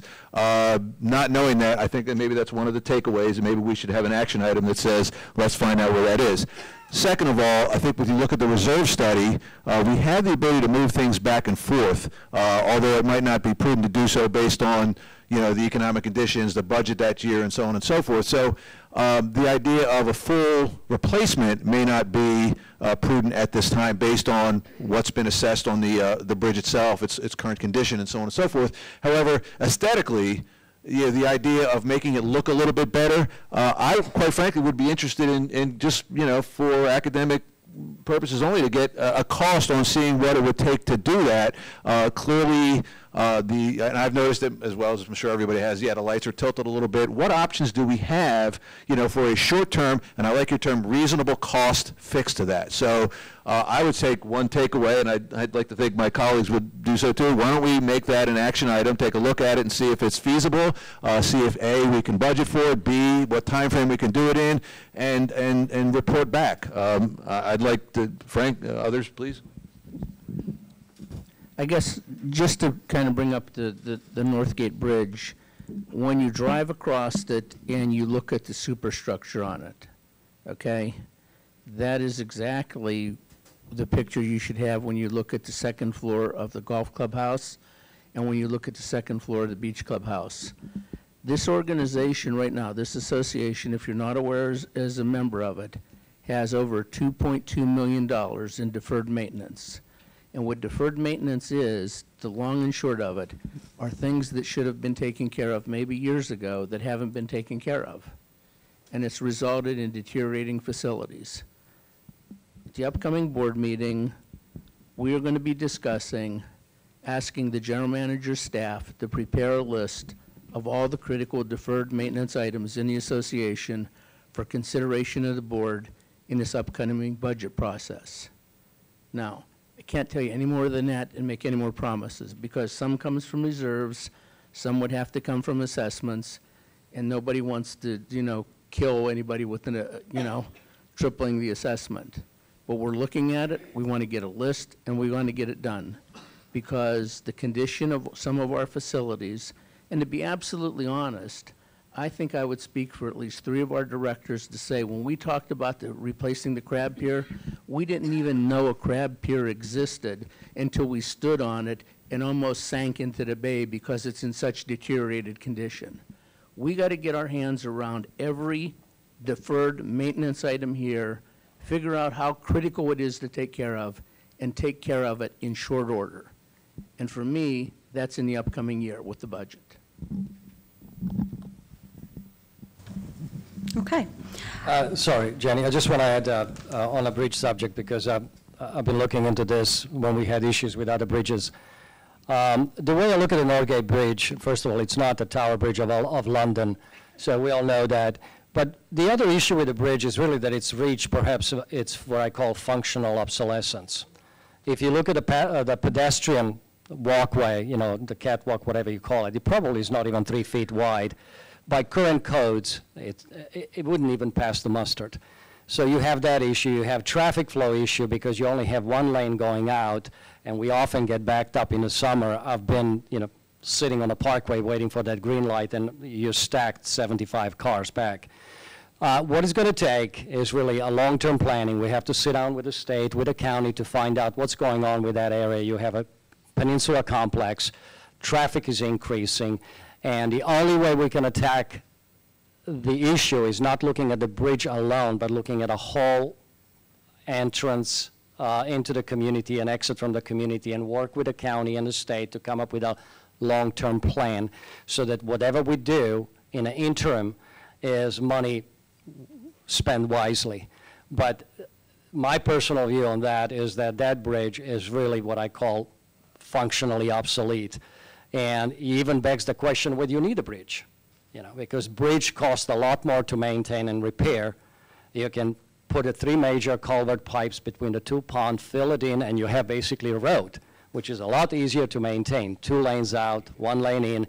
So, you know, it's kind of thinking outside of the box, because to us, all of us, I think the entrance is the face of the community. That's the first thing you see. I was in Florida not too long ago, and I'm looking at these beautiful communities, and that entrance is just waving, come in, come in. It's beautiful. And I think that's what we need to do here with the South Gate, with the North Gate. We did, the general manager did a survey. We are waiting to hear from the community members what their priorities are, what their suggestions are. He's going to be working on a strategic multi-year plan. So I think this board is really working very hard to move this train forward and catch up with some of the things that have been neglected, including deferred maintenance that my colleague Frank spoke about. So that's all I wanted to add. Okay. The next question was sent in by Lee O'Connor, and I don't know if Lee O'Connor is here, from 101 Lookout Point. It's a 3-part question. Besides our own police and fire, which we have accessible whether we're part of this HOA, what are the benefits of being an Ocean Pines HOA paying member? Surely it cannot be $1 to $2 discounted passes to amenities. We have also noticed on the Nextdoor Ocean Pines website there have been complaints about response times of the police department to calls regarding suspicious people at the neighbors' doors, and now we hear cars are getting broken into. So that's one. 2 is, does the HOA ever cite owners who do not maintain their homes and yards?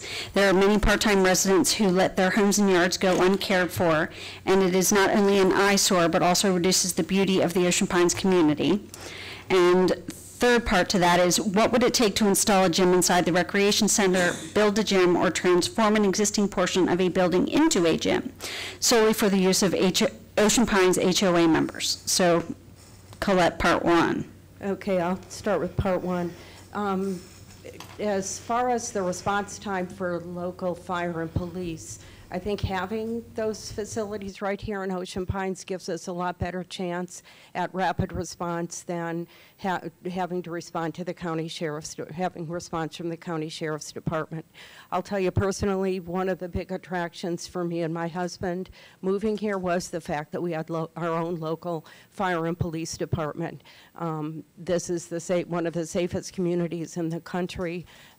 There certainly are going to be individual instances in which there is a sense of disappointment about the response time, but I think overall what we have is an excellent service from our police, a lot of community policing, and I think, you know, having them belong to us and be within our community is an asset, certainly well worth the cost that we pay for those. As far as the maintenance of homes and yards question,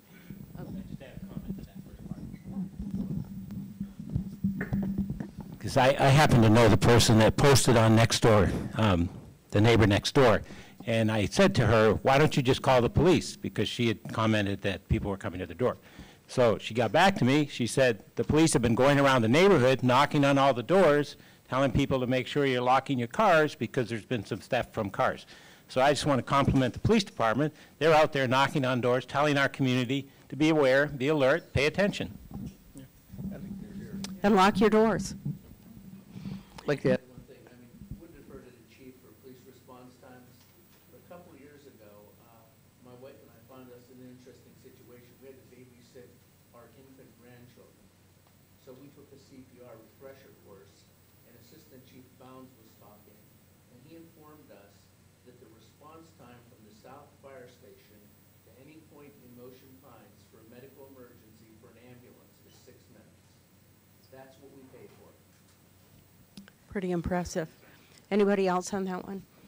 And then as far as the maintenance of homes and yards, OPA does cite violators. And if you come to meetings or listen to the board meetings, you'll see that the board addresses those recommendations for citations and legal action and so forth. So yes, if you do have a specific complaint regarding property that is in disrepair, you can contact the Compliance and Permitting Office at Public Works, and they will address those issues. I'll take the opportunity again to talk about the fact that I get it all the time when people say, well, why can't you just find somebody? Give them a ticket. We don't have that authority in our governing documents to do so. So it takes due process. It goes through a series of letters. Then it finds its way to the board of directors, and the board votes to send it to legal counsel for additional pursuit. I can fast track something if it's particularly egregious, but it still has to go to the lawyer, which then it goes to court to get an injunction, yada, yada. There's no fine structure where we can say, all right, there's a $50 ticket, you do it again tomorrow, we'll give you another $50 ticket. We don't have that capability, we don't have that authority in our governing documents. It would require a change, a vote by the membership in each section to change that. Okay, and yes, on the issue of the enforcement of the declarations of restrictions at Ocean Pines, it's terrible. Let's face it. If you brought in an outsider who had never been here before and you drove them around this community throughout the entire place and you said, do you think this looks like it's a restricted community where all these rules and regulations are enforced? If they said yes, they were blind. You better take them to an eye doctor. One example, garbage cans sitting in front of homes. I'm not talking about garbage cans in the street for collection. I'm talking about, there's not far from where I live, there's a home that has 8 garbage cans sitting in front of the garage. This is not unusual around here. If you ride around, you'll find garbage cans sitting every place. Somebody decided some time ago, we're just not going to enforce it. And we can't find, you're correct, but we can sure agitate these people a lot if we want to. And they should be agitated, and we don't. There are so many violations. Our ECC, the Environmental Control Committee, ARC, they review plans and they get meticulous. If somebody's roof is a half-inch higher than it's supposed to be, it's a monumental problem. We worry about stuff like that. It makes no difference at all. I don't care if my neighbor's roof is an inch higher than it should be. If it was 5 feet, I might worry about it. But if their lawn is totally unkempt and the place is falling apart with mold all over the siding and everything, I worry about it because it destroys my property values. There's a home right up inside the north gate. Come in the north gate, take the first left. 4 years ago, the board of directors, the place was falling apart. 4 years ago, the board of directors voted unanimously, make the place look good, appropriate, whatever. I defy any of you to go up there today and to tell anybody in this association that that place looks like it still has tarps on the roof. Been going on for years. So it's a major thing because it impacts our home values greater than anything you're doing. It's important that we maintain our facilities, but if our homes are not maintained in a proper way, you can have all the amenities in the world. Nobody's going to move here because they don't want to move next to a dump.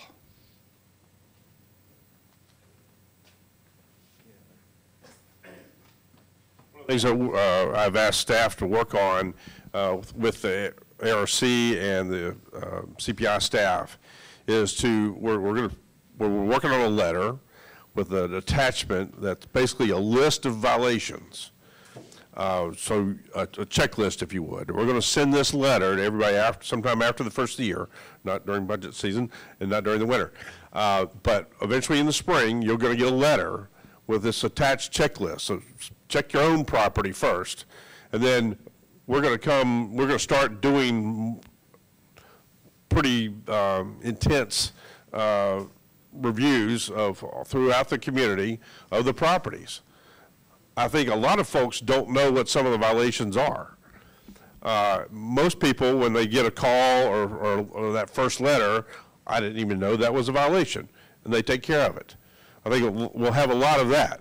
We'll have some that have issues that are a little bit more complex for them to deal with, financially speaking, perhaps, that will require additional funding or additional effort on their part. It may take them a little while to plan for that. But the initial part's going to be this letter saying, FYI, these are the list of regulations that we have in our covenants and our bylaws and our architectural guidelines. And here's your own checklist. Check your own property, and then we're going to start coming around and working with folks to make sure that these violations are taken care of, short-term and medium-term and long-term.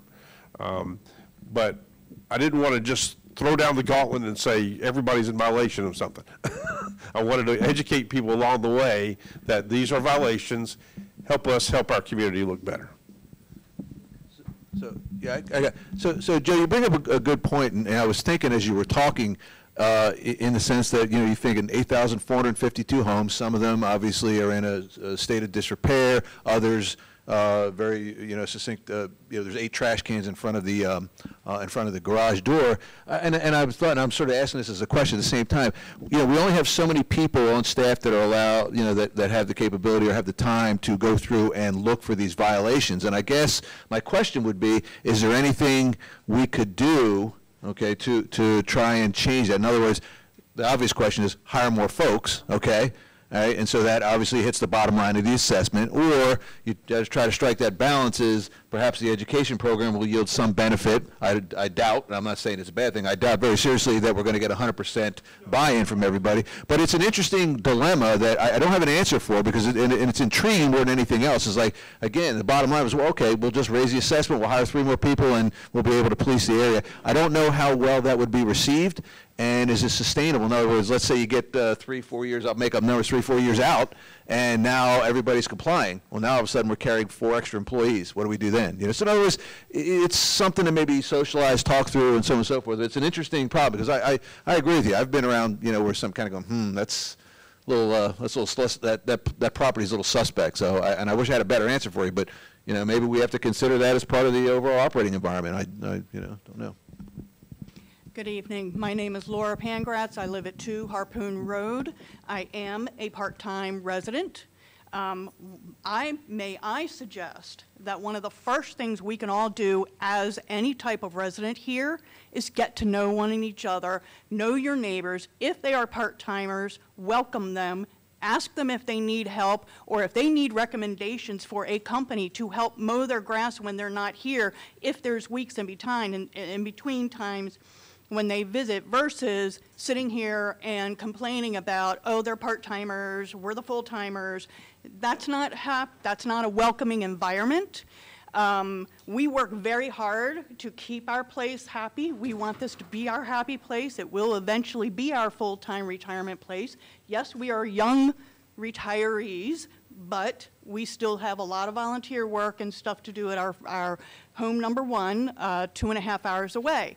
So if something breaks, we had a water leak, we did not know about it till we got here, until our neighbor happened to notice and said, hey, you might have an issue here. Thank you. for letting us know. Thank you for the personal word-of-mouth recommendations for local companies that are good and, bonded and all that good stuff to get the work done effectively and efficiently and cost-effectively.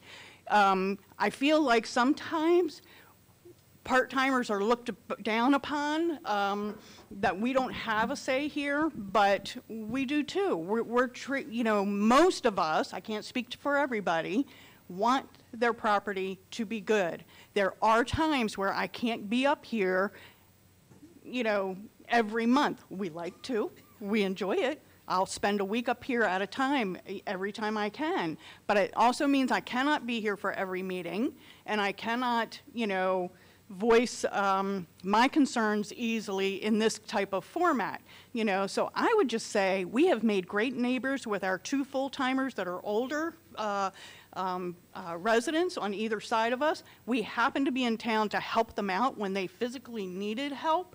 And they look out for our house. We know how to contact each other. So if there's a bad storm here, I could call up and say, hey, look at my house, is it okay? And if it's not, we'll drive the 2.5 hours to get here to fix it. But let's first try to get to know each other. If you wave, if I had my garbage can out and I said, I know I'm leaving on Saturday, pick up us on Monday, could you roll my can back for me? I've done that for so many people in my little court, just out of common courtesy, and they bring up the little newspaper for me and things like that. So let's try to work together on some of these things. Granted, there will be ones that need to have the letters and the further stuff taken to get their property looking nice, but I suggest first get to know the people around you on your street, in your court, and go, hey, it's nice to see you again. I remember you, So. As a part-timer myself, I endorse everything that you've said. Made a big difference to us to just have friends in the neighborhood looking out for each other. Keith Kaiser, 20 Moon Show. Just a quick suggestion. I've lived in other communities where we actually had an online website that members could go to, and you could report things like infrastructure issues, stop signs falling over, neighbors appear to have a water leak. You could report things online that would collect at the different agencies in the neighborhood, and it gave you documentation. It gave in some cases it could turn into automated work orders, but it was a way for the community to be able to report things of various natures in a way that didn't necessarily involve a phone call or having to talk to somebody, put the information in, addresses, all that kind of thing. Just a suggestion. That's a good suggestion. When we were looking at the outsourcing of the computer programs, software programs, one of the things that some of these outfits had as their capability is that exact thing, to be able to communicate efficiently to Public Works and the management. And so hopefully once we update all of our software, that will be something that we have. Also something for Communications Committee to work on. Yeah. Dave, did you have something? One quick thing. I'm listening to JB and talking about getting more people and doing more inspections and so forth. In the park, we have a DRC, Design Review Committee, which is the same as the ARC and the ECC before it. And it actually, and it's all volunteer, of course, it goes out monthly and does a drive-by monthly. And it'll notice things like mold on houses or, gutters that are sagging or whatever, that it may see. And that automatically goes into our manager's office, who sends out notices to the people. In the park, we have the ability to fine, and that's sometimes useful, but it's not generally used. It's not really mostly required. People, once they know something's wrong, they'll eventually try and fix it. So, but I don't know. It takes people, and of course the park is, 10 times. The Ocean Pines is 10 times more homes than the park. But so what? It means you could do it less frequently, but as far as I know, our ARC doesn't do anything of the kind. So the third part of that question had to do with another suggestion for an additional amenity, talking about a gym inside the recreation center or a gym added on to another building. Gym is kind of a broad term that could refer to anything from a fitness center to a field house. And I'll tell you that as liaison to the Rec and Park Advisory Committee, these are topics that we've discussed. We referred earlier to the owner's survey that has gone out, that has asked the membership about what their priorities are for these types of new services and amenities. And a new service would be a capital expenditure, and so those decisions would be informed by that survey in order to respond to the larger membership desires. Talking about a second gym, a gym in addition to this? The fitness question room. is I think what would what it he take means to fitness. install a gym inside the recreation area, build a gym, or transform an existing portion of a building into a gym solely for the use of OPHOA members. The second part of that, the sole use of OPA members, we are a nonprofit, and so all of our amenities are open to the public. So if we did get to the point where we were adding a new amenity, that too would be open to the public. There is a cost differential, as we know, for non-OPA members to use these things, but they are open to the membership. So I will be taking that suggestion back to the Rec and Park Advisory Committee and socialize that idea with the group. And, you know, as we review the survey results, this, you know, maybe is something that could get a life. Okay, ready to move on to the next? Okay. Who's responsible to empty the clothing bins at the Southside Fire Station? It looks like a garbage dump. If it rains, all is lost. Ocean Pines used to be better than that. Clean it up or toss it all in the garbage. It's a shame. And that question comes from Mary Boyd at 226 Mumford Landing Road. Okay. It's not OPA. It's not the county either. It's a private entity. I'm not sure what happened in the last 2 or 3 weeks. They're usually pretty good about coming by and getting their stuff.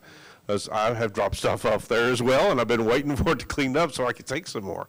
But we have made outreaches to them. We're not real sure why they haven't been regularly over the last 2 to 3 weeks. But we are very much aware of that, and we will hopefully get them to respond soon. Who's paying them to do it?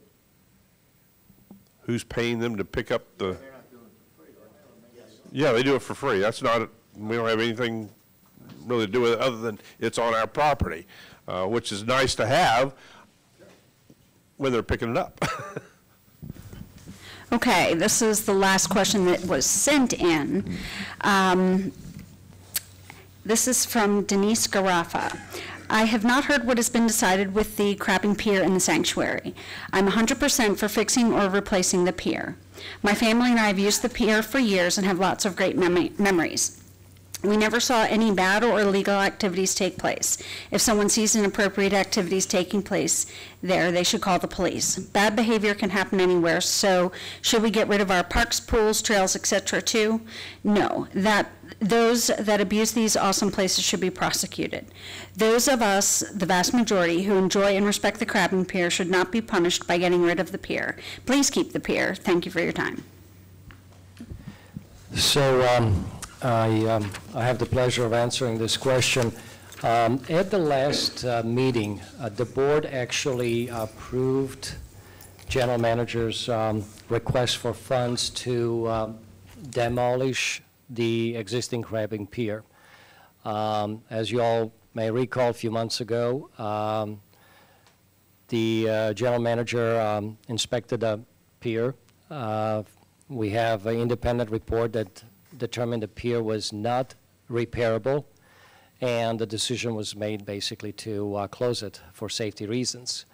One of the things the board approved was a motion that required demolition and RFP to be issued for the replacement of the pier with all the safety and other enhancements that would be required today.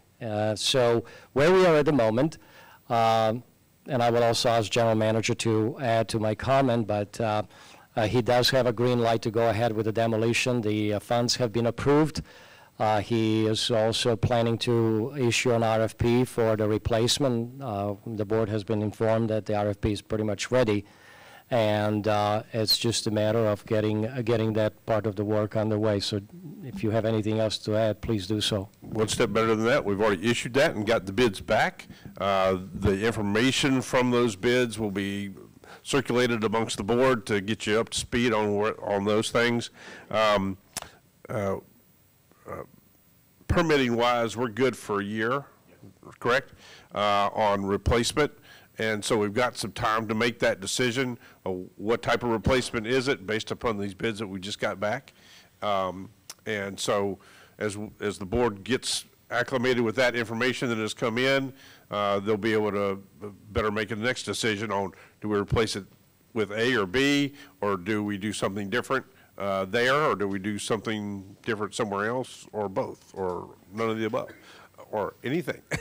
So the options are open and available to the board, but we'll be circulating that information out to you shortly.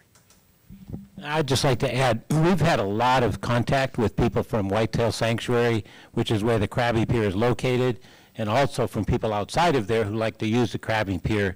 And that's been incredibly helpful as we've tried to analyze and think through what's the best approach to as far as moving forward. So I really appreciate the community input in helping to make that happen. Yeah, I want to echo what Steve said. The folks at the Whitehall Crabbing Pier has provided a lot of information, and it's a great example of community involvement and the ability for the membership to bring an issue up to the board and support their position on it. It's just been, I just want to give kudos to that group, because the conversations that we had have been very productive. I know personally I learned a lot that I didn't know about that Crabbing Pier, and I will add to my colleague over here, Mr. Daly. I was also one of the ones that not stepped a foot on that pier until we went out there and stepped on it, almost sank into the bay. So it was good. It was good to know that that group organized themselves and prepared information to give to the board. It was a great opportunity to have that back and forth communication that will result in some positive action in that area. So kudos to those folks. Okay, that was the last of the questions that have been sent in, and they were quite comprehensive. Do we have any questions that you have that did not get answered in the conversation? Come on. I was one of those who supported moving the bulkhead work away from the Swimming Racket Club, and I still support that strongly. However, we need to address an issue. You just mentioned looking into building a second gymnasium. Mr. Daly talks about millions of unfunded work that needs to be done. How much? Deferred maintenance. I think we need to get a perspective here. The bulkheads are going to cost 25% more. The low bid for the work using that area versus what we paid, 25%. Mr. Daly's numbers are correct again that he stated at a prior meeting. Over time, that's $6 to $7 million. I didn't hear anything here tonight about what we're doing into looking into ways to either eliminate or severely decrease that cost of $6.5 to $7 million over time. I think that's extremely important. That's one thing. We received bids on outsourcing a couple of weeks ago. I haven't heard anything about that. Don't know what's going on in that regard. We have a closed meeting coming up on Saturday. One of the items of discussion is the ORT contract. I'm hearing that the ORT company is pushing a couple of things. I don't have any idea what this secret meeting is all about, and I don't know why it has to be secret. We don't have a new contract with ORT. We've already signed it. So I'm hearing that he may be asking for $200,000 next year for a management fee as opposed to $100,000. I'm hearing that the bonus that he's to receive may be in terms of meeting the budget, that things like gas and electric, insurance, phones, heating, any number of things may not be included in costs that he has to meet for the club. So there's a lot going on there. The drainage study. We've been waiting for a legal opinion. We talked about the drainage study.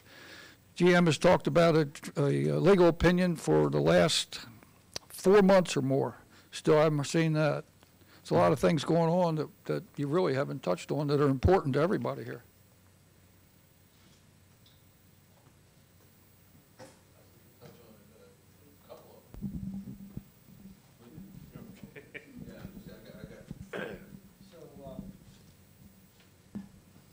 Joe, thank you very much.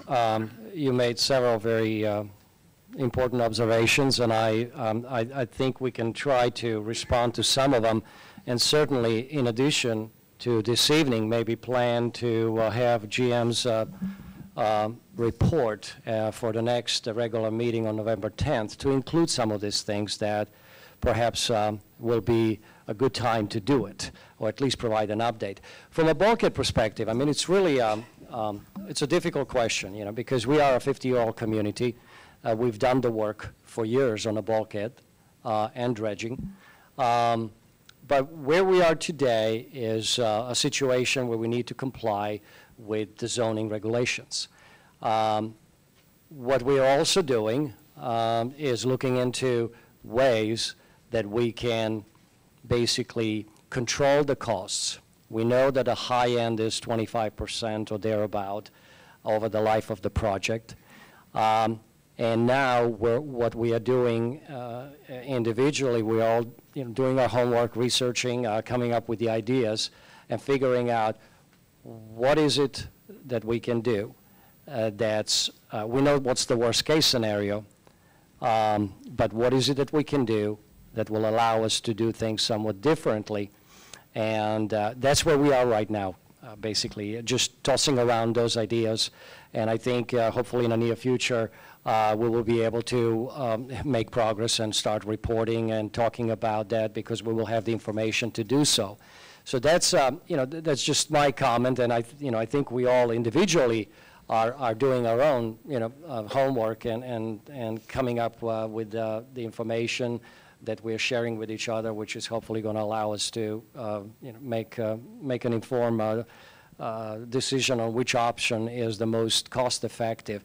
Whether that means a floating staging area like Army Corps is doing when they are working on dredging channels, or something else, that remains to be seen. You're seeking out input from experts, from people that have done this for years, and we are getting educated on those options, and that's where we are. So it's not that we are not doing anything. I don't want to leave you with that impression. And to the contrary, we are doing a lot, including satisfying the neighbors in the Swim and Racquet Club by basically cleaning up the staging area and stopping what's been an eyesore for months over there.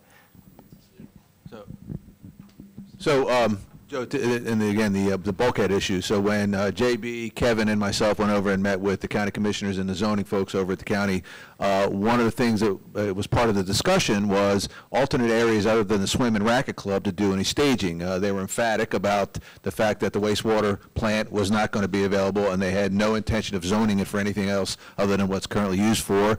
I think, Kevin, you even pointed out that we would consider White Horse Park, but the prep just to get that area to at least be considered for a staging area was the cost would far exceed any benefit, and the return on investment would be so far out. And quite frankly, there was no guarantee from the county that it would even zone it for that use. So we're kind of at a dilemma. The other thing that I think you used the number 25%, and if memory serves me, if we looked at the McGinty contract, which we authorized you to move forward with, the difference between using the staging area and not using the staging area was 11%. So that's a little bit different number. So now, will that carry? Very, very important issue. That was McGinty's two prices. Right. There was a low bid from the guy who's been doing it for the last 20 years or more, and his bid was 25% Right, less. right, and that factored into our thinking, so to let me finish, we've got some parameters here. We've got a low bid at 25, pay a smaller linear foot cost, but a larger long-term investment over the 25 years we're talking about, or we look at, a smaller 11%, and who knows, there's no guarantee that the next contract, that gap will still be 11%. We don't know. We're kind of at an impasse where we have to take that into consideration. But and the most important thing is twofold. Number one, we are in compliance, okay, or will soon be based on what we agreed to with the county, and they were very open about giving us an opportunity to correct what was there and set the stage for moving forward. We also established a relationship with those guys because we're partners now, because they know that we don't have any options in Ocean Pines other than having the materials and equipment brought in externally. We can't have a staging area here in Ocean Pines, so we're kind of sort of in a dilemma there. So we have to take that going forward. But at the end of the day, if we had an option, we certainly would look to try to reduce costs. But at this point, I think we're trying to do the best we can. And who knows, we may be able to get them at some point to reconsider the zoning issues. But again, there's no guarantee there. So I think collectively, we've done what we needed to do to get us addressing the current issue and position us to at least look forward for the next several years. Will that last 25 years? Well, more discussions will have to be had on that. So, JB, do you want to add anything? Not to that part. Go ahead. Is anybody else on that? I just wanted to point out that what we've heard tonight are wish list items and must-dos. And we are backed up against the wall with respect to costs. There are certain things that we're going to have to pay for that are going to deferred maintenance, the bulkhead increased costs. But we also hear from membership that there are wish list items like a fitness center, child care center, field house. We hear it all, we consider it all, but the bottom line is that we're looking at how best to use association dollars efficiently to meet the needs of the community, and the first priority is going to be the must-dos. The wish list items, are probably going to be deferred. Regarding the proposals for outsourcing the financial management services, we did receive those. That process is closed, and we're reviewing. We've basically finished a review of that. It's being written up now. I actually got the draft of that today. And that should be distributed to the board sometime next week prior to the board meeting of the 10th. The drainage study legal opinion, we do have that in hand. That also needs to be circulated to the board, and then we can have everybody digest legalese.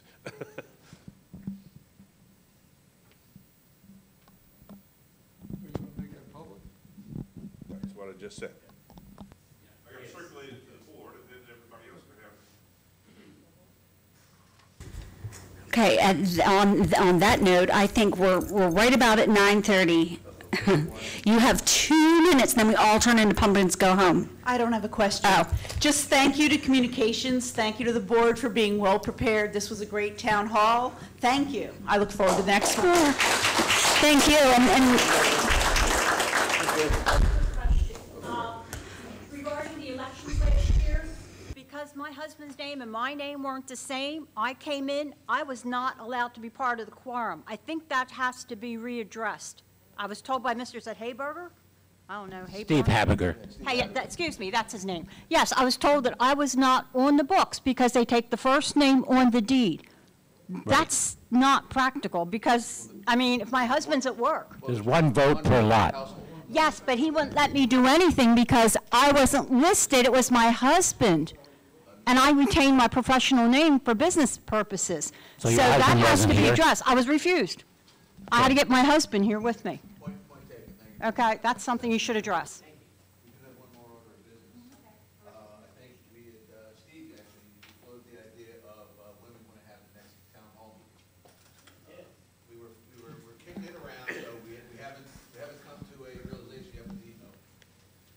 We haven't come to a decision yet, but we agreed when we first announced that we were going to have multiple town hall meetings that this next one would be on a Saturday for the folks that are part-time or, just from working and so on and so forth. So that's on our to-do list. As soon as we agree on a date, time, and location, we'll make sure that's publicized for everyone. Thank you. And may I suggest for the future town hall that we alternate which questions are asked, email, floor, email, floor. You had 15 minutes for people for the floor in all actuality. So some people did not, have the opportunity to email in a question. So if you alternate them, you get everybody covered at most. And for the questions that were sent in that weren't answered, maybe we can answer them in a forum on a newsletter or something like that, but try to, accommodate the ones that are here physically. And I want to thank the people that do live stream these for those of us that are part-time and cannot be here. But please think about upgrading the sound system. I may be young, but I am hard of hearing. So that is my disability.